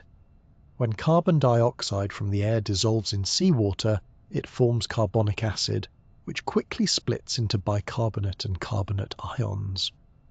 This simple reaction acts as a buffer, resisting sudden swings in acidity and helping the ocean store vast amounts of carbon. Coral reefs, shells, and even microscopic plankton depend on this process to build their calcium carbonate skeletons. Without it, the sea would swing between extremes, too acidic one day, too basic the next. Instead, the ocean remains patient and steady, holding the world's carbon in gentle suspension. Floating within this solution are the ocean's smallest engineers, the plankton. They drift with currents, too small to fight them, yet they shape the chemistry of the entire planet. Phytoplankton, the microscopic plants of the sea, use sunlight to pull carbon dioxide from the water, releasing oxygen and forming the base of almost every marine food chain. Their counterparts, zooplankton, graze on them in endless miniature feasts, transforming the energy of light into forms that larger creatures can use. A teaspoon of seawater may contain millions of plankton, each one working quietly, endlessly, and without recognition. When plankton die or produce waste, their remains begin a slow descent through the water column. This steady fall of organic matter is known as marine snow, a delicate blizzard of carbon-rich particles drifting toward the abyss. Under moonlight, if you could follow it, the effect would be ghostly, flakes of white and silver tumbling through the dark, feeding the depths below.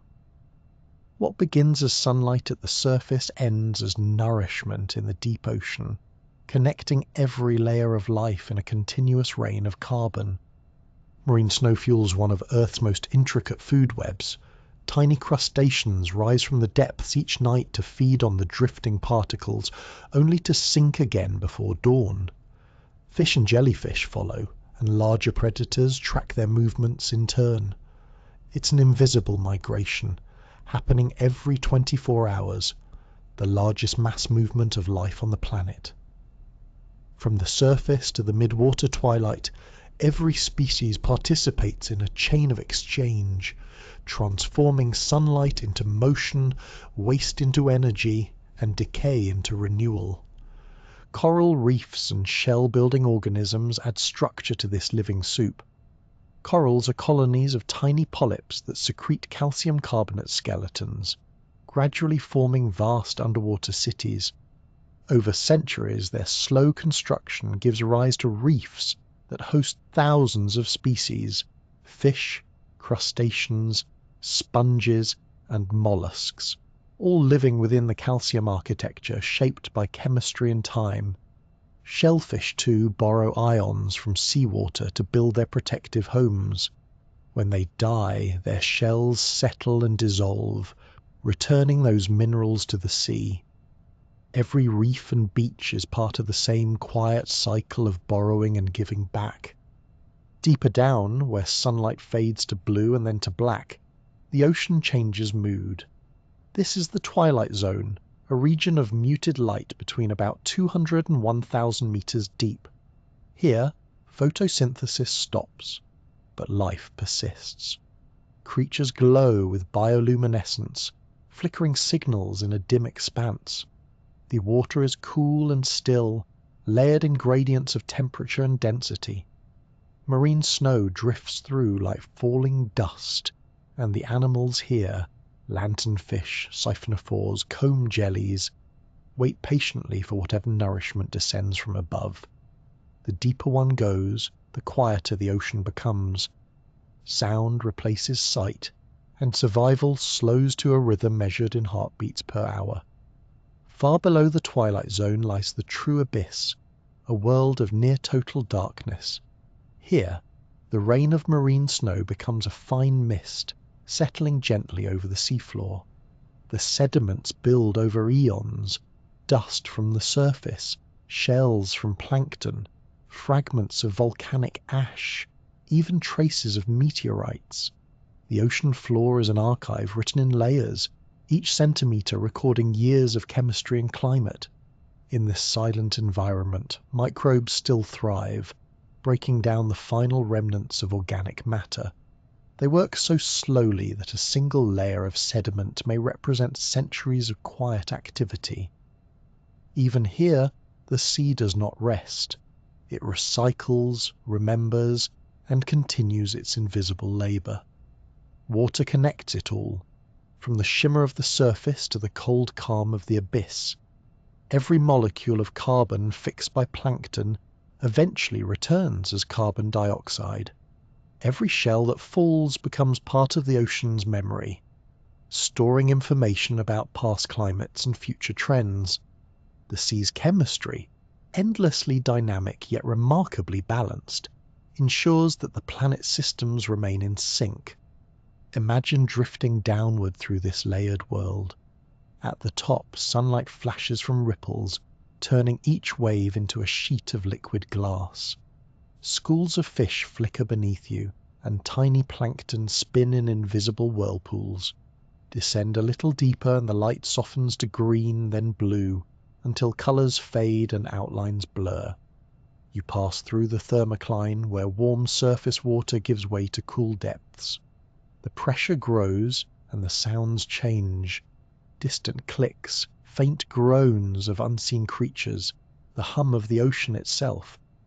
Soon you enter the twilight, where life glows with its own light, and the surface above becomes only a memory. Marine snow drifts past like ash in slow motion. Each flake is a story, a particle of once living matter on its way to become something new. Below that, the darkness becomes complete, and only the occasional spark of bioluminescence breaks the black. It's a world without sunlight, but not without purpose. A living night sustained by chemistry and patience. At last you reach the seafloor, where the snow settles into stillness. The pressure is immense, the cold absolute, yet life persists even here. Microbes, worms, and fragile corals thriving on the faint rain from above. The ocean's surface may glitter and change with every gust of wind, but its depths are timeless. Between those extreme, from sparkle to silence, lies the full story of seawater, a living soup where chemistry, life, and time blend seamlessly, feeding both the planet and the imagination. The human body is often described as being mostly water, and that's no exaggeration. By mass, nearly 2/3 of you is liquid, not just sloshing around in obvious places like blood or saliva, but locked within cells, cushioning organs, and quietly moving between every tissue. It's the same molecule that fills oceans and falls as rain, now organized into one of nature's most intricate hydraulic systems. Water is your body's transport network, thermostat, and shock absorber all at once, and every heartbeat, breath, and blink depends on it flowing smoothly. Inside this watery world, your body organizes fluid into different compartments. Most of it, about 2/3, lives inside your cells, the intracellular fluid. This is where the chemistry of life happens, enzymes working, ions moving, energy being made. The remaining third lies outside the cells, divided between the spaces in your tissues and the plasma that circulates in your blood vessels. Though separated by membranes, these compartments are in constant conversation. Water moves between them through osmosis, the simple but elegant rule that water always travels toward higher concentrations of dissolved substances. It's nature's way of evening the score. Imagine a cell as a small water balloon surrounded by a salty solution. If the outside becomes saltier, water leaves the cell to balance things out, and the balloon shrinks. If the outside is too dilute, water rushes in, and the cell swells. Osmosis ensures that no compartment gains or loses too much fluid, maintaining a delicate equilibrium that allows everything from nerve impulses to muscle contractions to function correctly. It's quiet, invisible work, but without it, you'd either shrivel or burst. The main players guiding this balance are electrolytes, ions like sodium, potassium, calcium, and chloride. They act as the body's chemical currency for water movement and electrical activity. Sodium, mostly outside cells, draws water toward it and helps regulate blood volume and pressure. Potassium, mostly inside cells, keeps nerves firing and muscles contracting smoothly. Calcium controls heartbeat and bone strength. Chloride helps maintain acidity levels.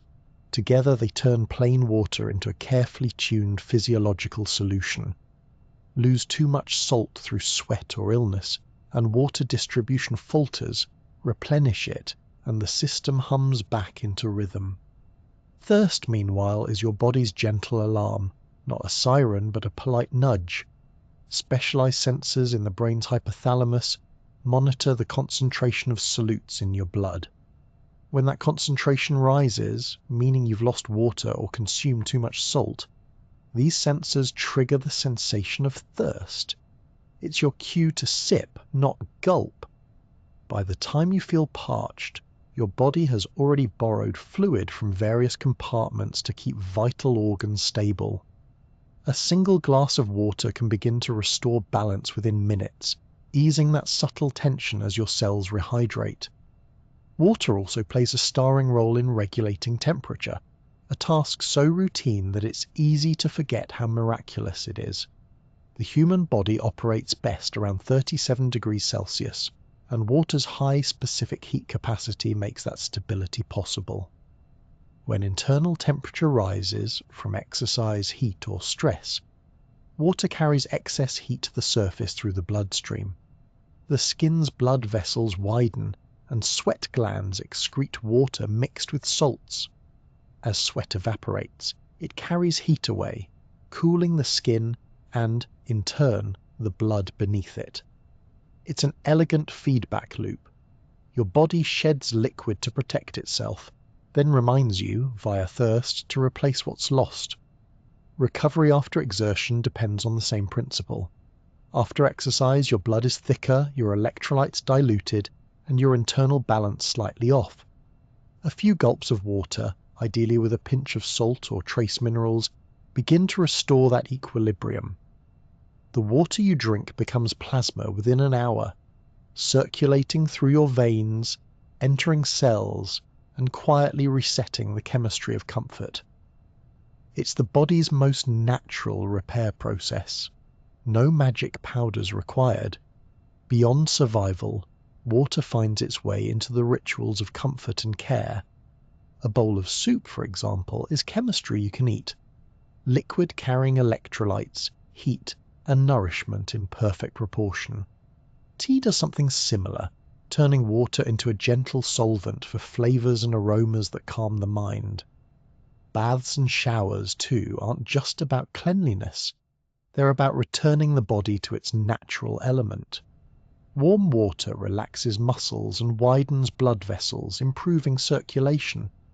Cool water sharpens alertness and seals in calm. Every culture, from Roman baths to Japanese onsen, has discovered that soaking in water feels like pressing the reset button on the nervous system. Even breathing depends on water. The air you inhale must be humidified before it reaches the delicate tissues of your lungs.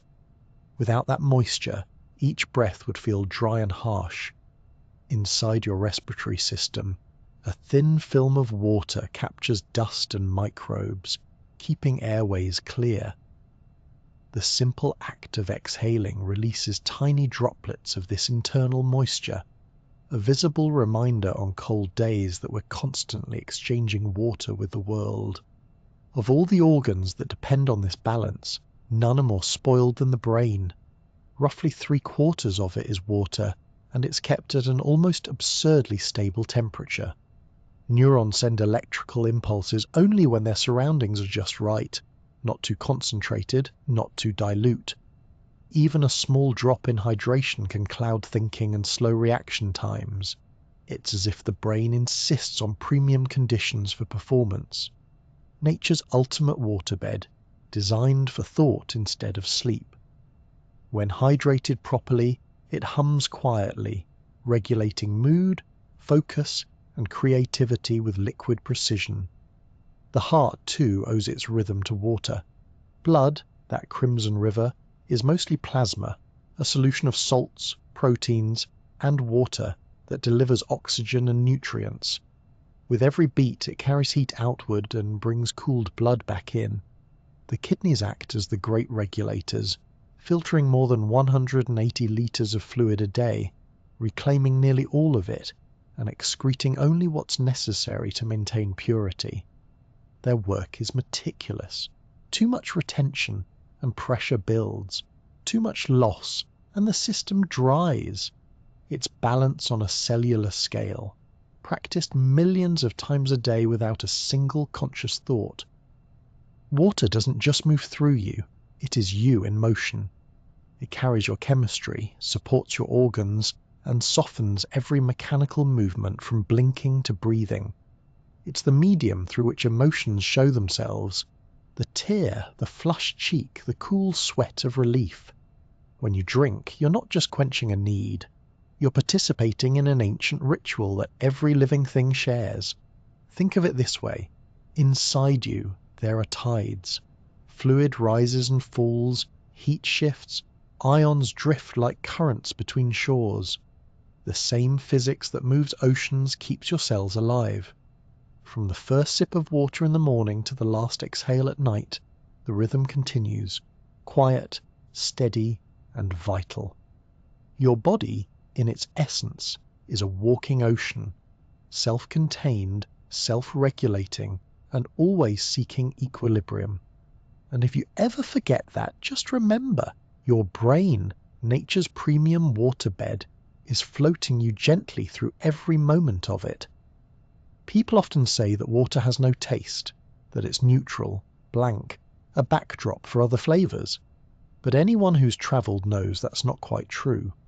A sip from a mountain spring tastes different from a glass drawn from a tap by the sea. Even bottled waters, stripped and filtered, have personalities, some crisp and mineral, others soft and almost sweet. What we call the taste of nothing is really a conversation between minerals, temperature, and memory. Chemically pure water is a rarity outside the laboratory. In nature, it's always flavoured by its journey, the rocks it's touched, the air it's passed through, the pipes it's travelled along. Calcium and magnesium lend hardness, a faint chalky edge. Sodium adds smoothness, while trace metals like iron give a metallic tang. Even temperature changes perception. Cold water feels fresher because low temperatures dull the taste buds that detect bitterness. That's why icy water can make even simple tap water seem luxurious, while warm water reveals every mineral note like a well-aerated wine. Context matters too. The same water that tastes ordinary at home can feel extraordinary when sipped after a hike or during a long drought. Our senses intertwine with emotion. Thirst amplifies gratitude. A single cool mouthful after exertion can feel as rich as a feast. In that moment, the taste of water isn't just chemical, it's psychological. It's the flavour of relief. Beyond taste, water engages us through sound, an entire language of calm built from motion. Rain on rooftops, fountains in courtyards, the hush of waves rolling beneath wooden piers. Each sound is familiar, yet endlessly varied. Part of their magic lies in their unpredictability. Raindrops strike surfaces at random intervals, forming patterns that never quite repeat. The brain, tuned to seek rhythm and meaning, relaxes when it can't predict the next sound. Instead of tension, it feels release. This randomness, wrapped in gentleness, is why water sounds are used to soothe newborns, lull travelers to sleep, or mask the noise of restless cities. Fountains have spoken to people for centuries. In ancient Rome, they were feats of engineering. Water delivered through aqueducts, made to leap from marble mouths and spill into basins. In Islamic gardens, fountains served a different purpose, symbols of paradise, their quiet streams creating a sense of endless renewal. Even today, a trickling fountain in a courtyard can make an enclosed space feel open, alive. It's not just decoration, it's the soft heartbeat of water reminding the mind to slow down. Waves tell a different story. Under piers or along rocky coasts they form deep, rhythmic pulses, a low music shaped by gravity and wind. Each crash, each retreat, follows physics but feels like emotion, a conversation between the ocean and the shore. People instinctively synchronize their breathing to that rhythm.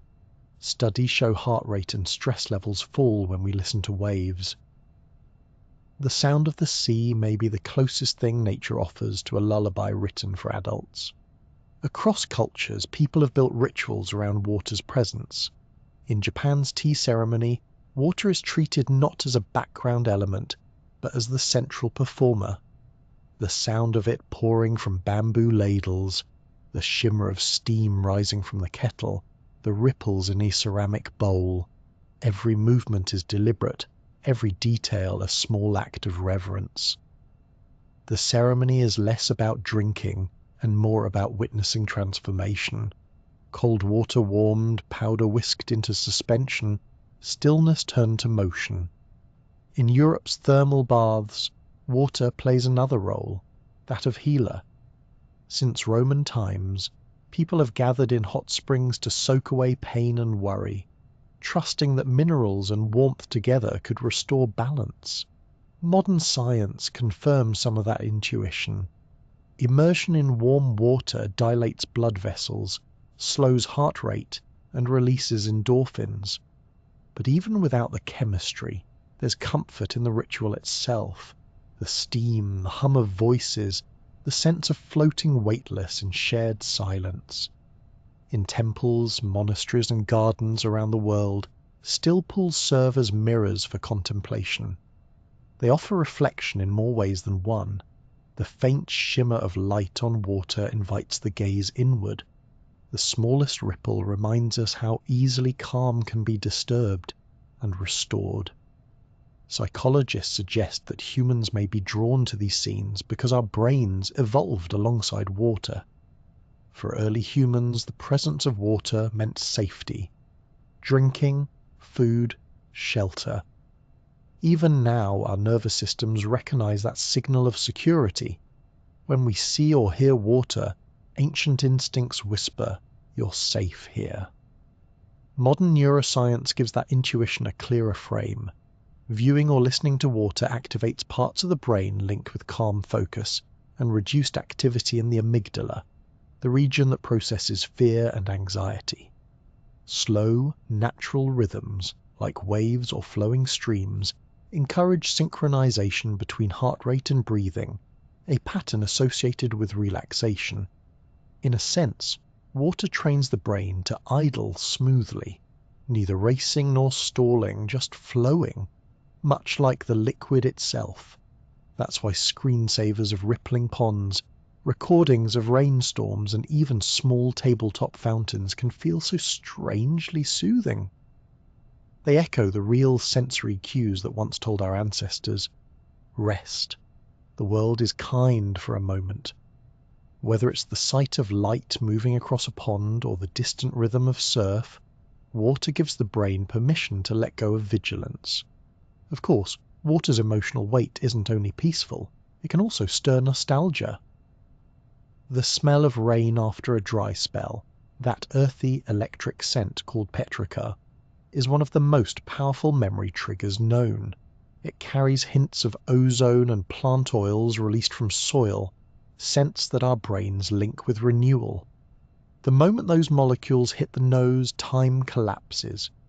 We remember summers long gone, first storms, the sound of gutters overflowing. Even without seeing the rain, the scent tells the story. The world is washing itself clean. Water, in all its forms, connects the physical to the emotional. The sound of a kettle beginning to hiss, the feel of steam against the skin, the sight of raindrops racing down glass. These sensations remind us that we are made of the same material they describe. To find comfort in water is to find comfort in continuity, in the cycle that has always sustained us. And so the taste of rain is never just taste. It's memory and motion, temperature and texture, carried in one quiet mouthful. Whether it's the mineral tang of a storm puddle or the smooth neutrality of filtered water, what we sense is context. The world distilled. Picture a quiet evening, a glass of cool water beside you, condensation fogging its sides. You take a sip, set it down, and watch as tiny droplets slide down the glass like threads of light. Outside, perhaps there's a faint drizzle tapping at the window, or the hum of distant traffic softened by moisture in the air. For a moment it's easy to forget everything complicated. Between sips, the world feels simple again, clean, calm, and quietly alive. When astronomers talk about the search for life beyond Earth, they often sum it up in 3 simple words. Follow the water. It's not because water guarantees life, but because everywhere life exists on Earth, water is part of the story. It dissolves nutrients, moderates temperature, and gives molecules the freedom to move and interact. So when we look to the stars, we look for that same signature, a hint that somewhere, something might be stirring in liquid form. The first clues don't come from telescopes that take pictures, but from those that take spectra, instruments that break light into its component colors. Every element and molecule absorbs light in a unique way, leaving behind dark lines known as spectral fingerprints. Water vapor has a particularly recognizable set of these marks, appearing in both infrared and visible light. When starlight passes through a planet's atmosphere, some wavelengths are absorbed by water molecules, creating a pattern that tells us, across unimaginable distances, that water is there. One of the simplest ways astronomers detect this is through what's called a transit spectrum. When a planet passes in front of its star, a tiny fraction of the starlight filters through the planet's atmosphere before reaching us.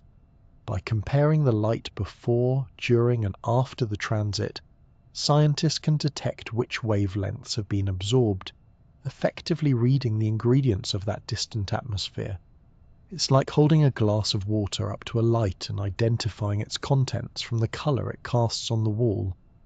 Through this method, telescopes like Hubble and more recently the James Webb Space Telescope have spotted water vapor in the skies of faraway worlds. Some of these planets are gas giants too hot for life, where water exists as fleeting steam. Others are smaller, with clouds and haze that hint at conditions more Earth-like. Even if the water is high above boiling or locked in ice, the discovery tells us something important. The chemistry for habitability exists beyond home. Direct imaging, actually seeing exoplanets as tiny specks of reflected starlight, adds another layer to this detective work. By analyzing the faint glow from these worlds, astronomers can infer surface properties, cloud compositions, and even temperature gradients. In some cases, subtle reflections reveal patches of ice or glints of liquid. These glimmers, though rare and faint, are like whispers from distant shores. Each detection reminds us that water is not an earthly anomaly but a cosmic habit. Evidence doesn't just come from afar, it arrives, quite literally in our hands. Many meteorites that fall to Earth contain hydrated minerals, rocks that once reacted with liquid water. Some even hold microscopic inclusions of frozen brine, trapped for billions of years inside. These fragments suggest that asteroids and comets once carried, and still carry, water through the solar system. It's thought that much of Earth's own supply may have arrived this way, a long reign of icy messengers delivering the ingredient life would later depend on. Closer to home, several worlds within our solar system are now known to hide vast oceans beneath their surfaces. Europa, one of Jupiter's moons, wears a crust of ice laced with cracks where salty water wells up from below. Saturn's moon, Enceladus, sprays jets of vapor and ice crystals into space through fissures at its south pole, forming a misty halo that has been directly sampled by spacecraft.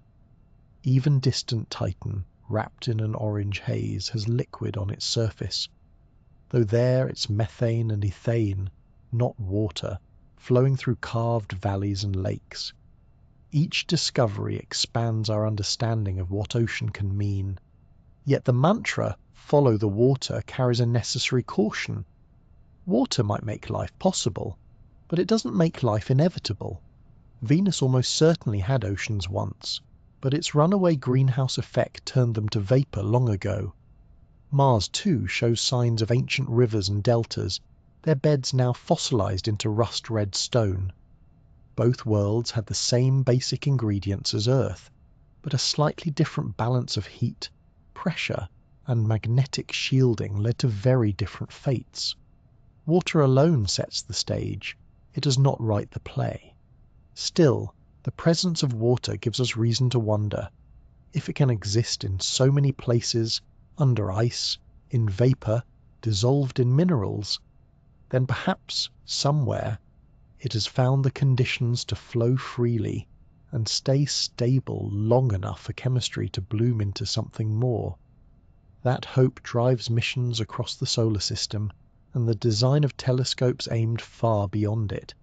Each new detection of a watery signature, whether in the clouds of a distant planet or the fractures of an icy moon, nudges that possibility a little closer to belief. In the laboratory, scientists are now recreating alien oceans, mixing salts, organic compounds, and exotic ices to test how chemistry might unfold under strange skies. They simulate the crushing pressures of Europa's depths, the frigid methane seas of Titan, and even the acid clouds of Venus. What emerges isn't life, but possibility. Hints that water, in its many forms, remains the universe's great experimenter. The search is not just scientific, it's also deeply human. When we look for water beyond Earth, we're looking for reflection, a reminder of home. Oceans, after all, are what connect our planet's continents and civilizations. To imagine another world with its own tides and storms is to imagine another version of ourselves, watching their sky and wondering the same thing. Picture for a moment what it might feel like to stand beneath an alien drizzle. The drops fall more slowly than Earth's, thickened by a heavier atmosphere, each one glinting faintly under a dim red sun. The air smells of minerals, the sky an unfamiliar hue. You reach out a hand and catch a droplet. Cool, dense, slightly oily perhaps, but recognizably water.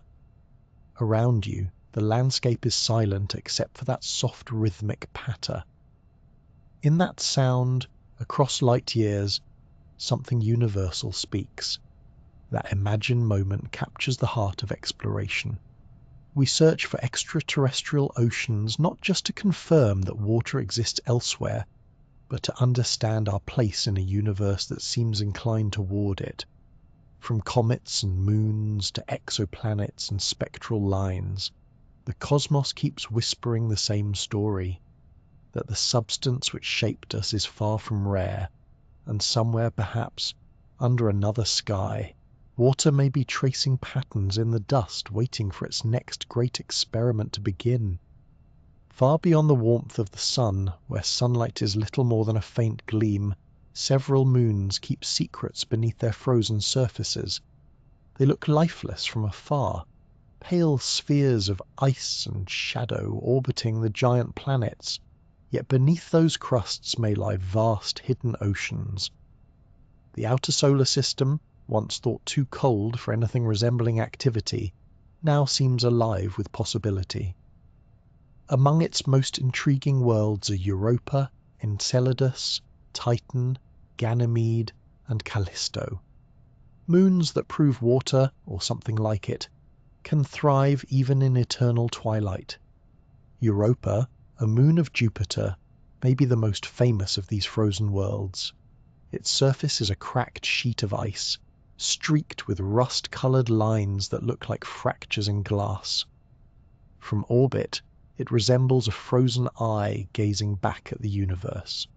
Those lines aren't scars from impacts, they're signs of movement. The ice shell is thought to float atop a global ocean, kept liquid by the gravitational tug-of-war between Jupiter and its neighbouring moons. This constant flexing, known as tidal heating, generates enough warmth to melt the ice deep below. The ocean beneath Europa's crust might be 100 kilometres deep, more than twice the volume of all Earth's oceans combined. And it isn't just plain water. Observations from spacecraft suggest it's briny, rich in salts, and possibly other chemicals leaching from the rocky seafloor below. Through cracks in the ice, geysers may occasionally erupt, spraying vapour and microscopic ice grains into space. When NASA's Galileo spacecraft and later the Hubble Space Telescope studied these plumes, they detected signs of sodium chloride, the same salt that seasons our oceans, and traces of organic molecules. For a world so far from the Sun, Europa feels surprisingly familiar. Enceladus, a tiny moon orbiting Saturn, tells a similar story on a smaller scale. Barely 500 kilometres across, it should have long since frozen solid. Instead, it behaves like a living world. In 2005, the Cassini spacecraft discovered towering plumes of water vapour and ice particles erupting from fissures near its south pole. Features now called the tiger stripes. Cassini flew directly through those plumes, tasting their chemistry. Inside were water vapour, salts, silica particles, and complex organic compounds. The ratio suggested that liquid water, heated by tidal flexing, was in contact with a rocky core. In other words, Enceladus doesn't just have an ocean, it may also have underwater vents similar to those on Earth's seafloor, the kind that teem with microbial life here at home. If any place beyond Earth could host living chemistry, Enceladus is near the top of the list. Beneath kilometres of ice, hydrothermal vents could provide the ingredients and energy life needs: water, warmth, minerals, and time. The surface above, meanwhile, acts like a protective roof, shielding that hidden ocean from cosmic radiation. It's a world turned inside out, sterile on the outside, potentially fertile within. Titan, Saturn's largest moon, offers a fascinating counterpoint. Its landscape is carved not by water but by liquid hydrocarbons, primarily methane and ethane, flowing through channels, pooling in lakes and forming seas. The physics is eerily familiar. Rain falls, rivers run, and evaporation feeds clouds, creating a full-fledged weather cycle. But the temperatures are far too cold for water to behave as a liquid. Instead, methane takes water's role, shaping valleys and beaches in slow motion at almost 200 degrees below 0 Celsius. The chemistry of Titan's seas is entirely alien, yet the resemblance to Earth's hydrological rhythm is unmistakable. Its dunes are sculpted by hydrocarbon sand, its atmosphere thick with nitrogen and organic haze. In this world, methane plays the part of water, and water itself exists only as hard rock. Scientists speculate that beneath Titan's crust, there may still be a hidden layer of liquid water mixed with ammonia, kept unfrozen by pressure and antifreeze chemistry. If so, Titan could host two oceans, one of methane at the surface and one of water far below. It's a reminder that while the ingredients of life might differ, the rules of physics stay the same. Further out and larger still are Jupiter's other icy moons, Ganymede and Callisto. Both are ancient, battered worlds, their surfaces scarred by billions of years of impacts. Yet beneath their frozen exteriors lie deep internal oceans, likely sandwiched between layers of ice, a sandwich model that might seem improbable until you consider the immense pressures involved. In these conditions, ice behaves strangely. It can form several distinct crystalline phases, some denser than liquid water. As a result, liquid layers can exist trapped between high-pressure ice below and regular ice above, sealed off from both space and rock. Ganymede, the largest moon in the solar system, even has its own magnetic field, a hint that its ocean may interact with a metallic core. That interaction could create subtle variations in the magnetic field detectable from orbit, which future missions like the European Space Agency's JUICE spacecraft aim to measure. Callisto, farther from Jupiter's heat, may have an ocean too, though colder and less active. If confirmed, it would mean that nearly every large icy moon in the outer solar system harbours liquid water in some form. The region once dismissed as frozen wilderness now appears to be an archipelago of hidden seas. Each of these moons tells the same quiet truth. Warmth isn't only about sunlight. Tidal forces, radioactive decay, and internal chemistry can create pockets of habitability in the coldest reaches of space. Beneath kilometers of ice, where light never reaches, heat still flows, and liquid still moves. It's a kind of cosmic irony. Worlds that look utterly frozen may, in fact, be more geologically and chemically alive than many rocky planets bathed in sunlight. The implications stretch beyond science. If life can exist, or even just persist in these buried oceans, it changes how we think about the universe. It suggests that life doesn't need a blue sky or an open sea. It might begin in darkness, feeding on chemical gradients instead of sunlight, exchanging energy and reactions too slow for our impatient senses. A biosphere beneath the ice would be silent, invisible, and profoundly enduring. Life that hums rather than shines. It's humbling to imagine the diversity of such possibilities. Picture a world where an ocean surface is sealed beneath ice kilometers thick, the roof glowing faintly from auroral light above. Below, in the endless dark, water currents stir over mineral ridges, dissolving elements and forming molecules that drift and combine. There's no need for continents or air, just chemistry, motion, and time. The kind of life that might emerge there would never know stars or sky, only the slow pulse of warmth from the world's interior. Perhaps that's what makes these frozen moons so haunting. They remind us that life doesn't need to resemble us, or even share our sunlight. It just needs a place to happen, a space where liquid, energy, and patience intersect. Europa's fractures, Enceladus's plumes, Titan's methane lakes, Ganymede's layered seas, each one a variation on the same ancient theme: water, in all its guises, refusing to rest. If you could stand on the surface of one of these moons, the scene would be stark. A landscape of endless white under a dim, distant sun. The ice would creak softly beneath your boots, and the horizon would blur into darkness. Yet deep below, an ocean might be moving, whispering in slow tides. Somewhere in that hidden sea, chemistry could be weaving quiet patterns of complexity, waiting for discovery. In the frozen silence of those alien worlds, the universe's oldest experiment continues. Liquid persistence beneath the coldest roofs imaginable. Water isn't confined to planets, moons, or comets. It is a traveller of the cosmos, woven into the chemistry of stars themselves. Across the galaxy, water molecules drift through clouds of gas and dust, forming, freezing, and evaporating in cycles as old as time. Even in places where temperatures plunge hundreds of degrees below zero or rise to thousands, traces of water endure.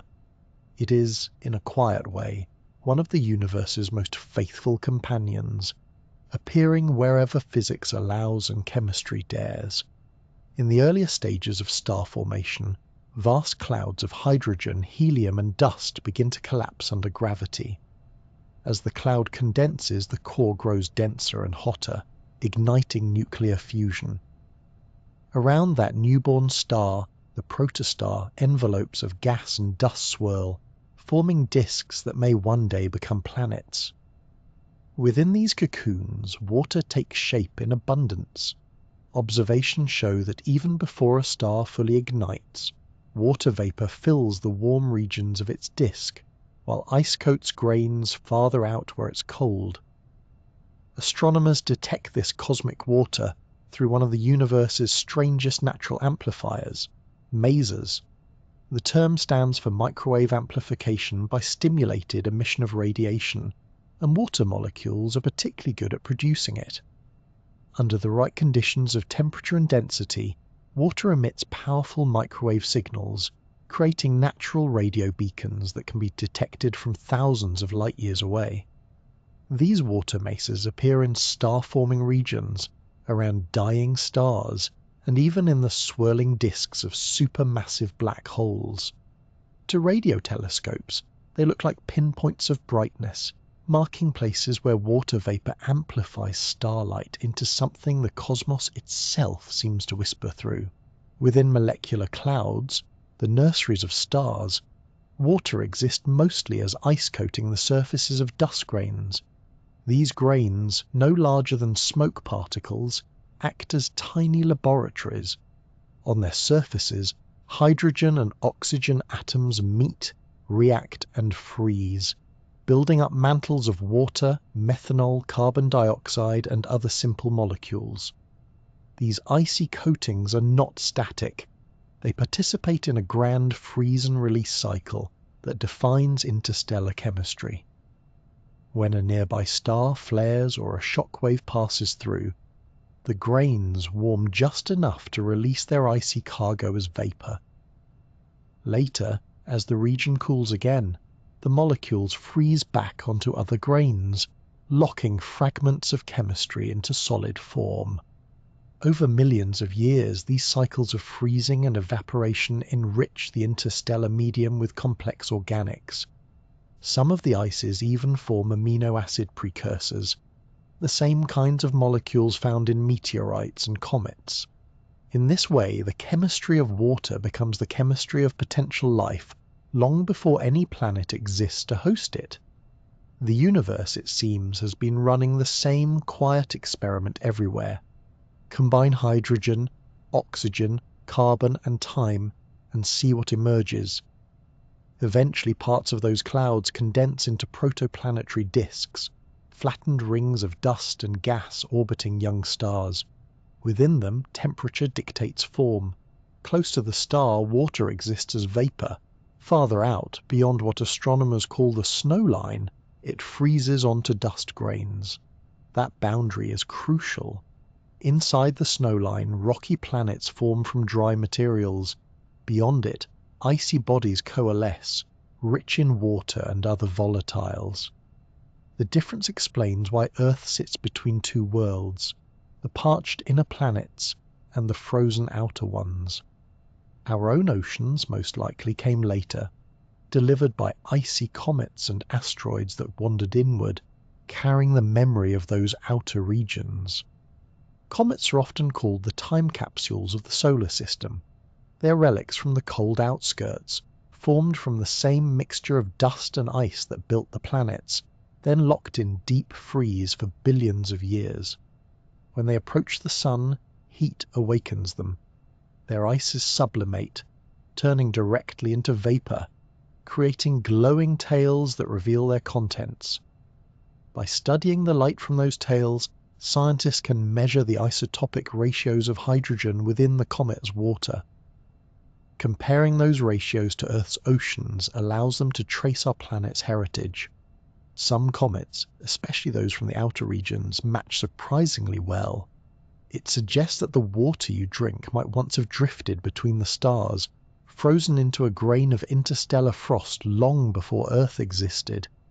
Even now, comets and icy asteroids continue to deliver water throughout the solar system. Impacts have likely refreshed Mars's polar ice caps, supplied Europa's subsurface ocean with salts, and even carried organics to Titan's hazy surface. They act as cosmic couriers, spreading the raw ingredients of chemistry wherever gravity permits. In this way, water's story is not linear but circular, a perpetual migration from vapor to ice, from dust grain to planet, and sometimes back again. Astronomers have found water almost everywhere they've looked. It swirls in the atmospheres of gas giants, freezes on the surfaces of dwarf planets, and lingers in the thin exospheres of Mercury and the Moon. Even the sunlit rings of Saturn contain ice particles sparkling like powdered mirrors. Beyond our solar system, observations reveal that exoplanets orbiting other stars also carry water in their clouds or on their surfaces. Each new discovery suggests that water is not a rare luxury of Earth, but a universal tendency, a molecular pattern the cosmos seems to favor. What's most remarkable is how this universal substance connects scales of time and space.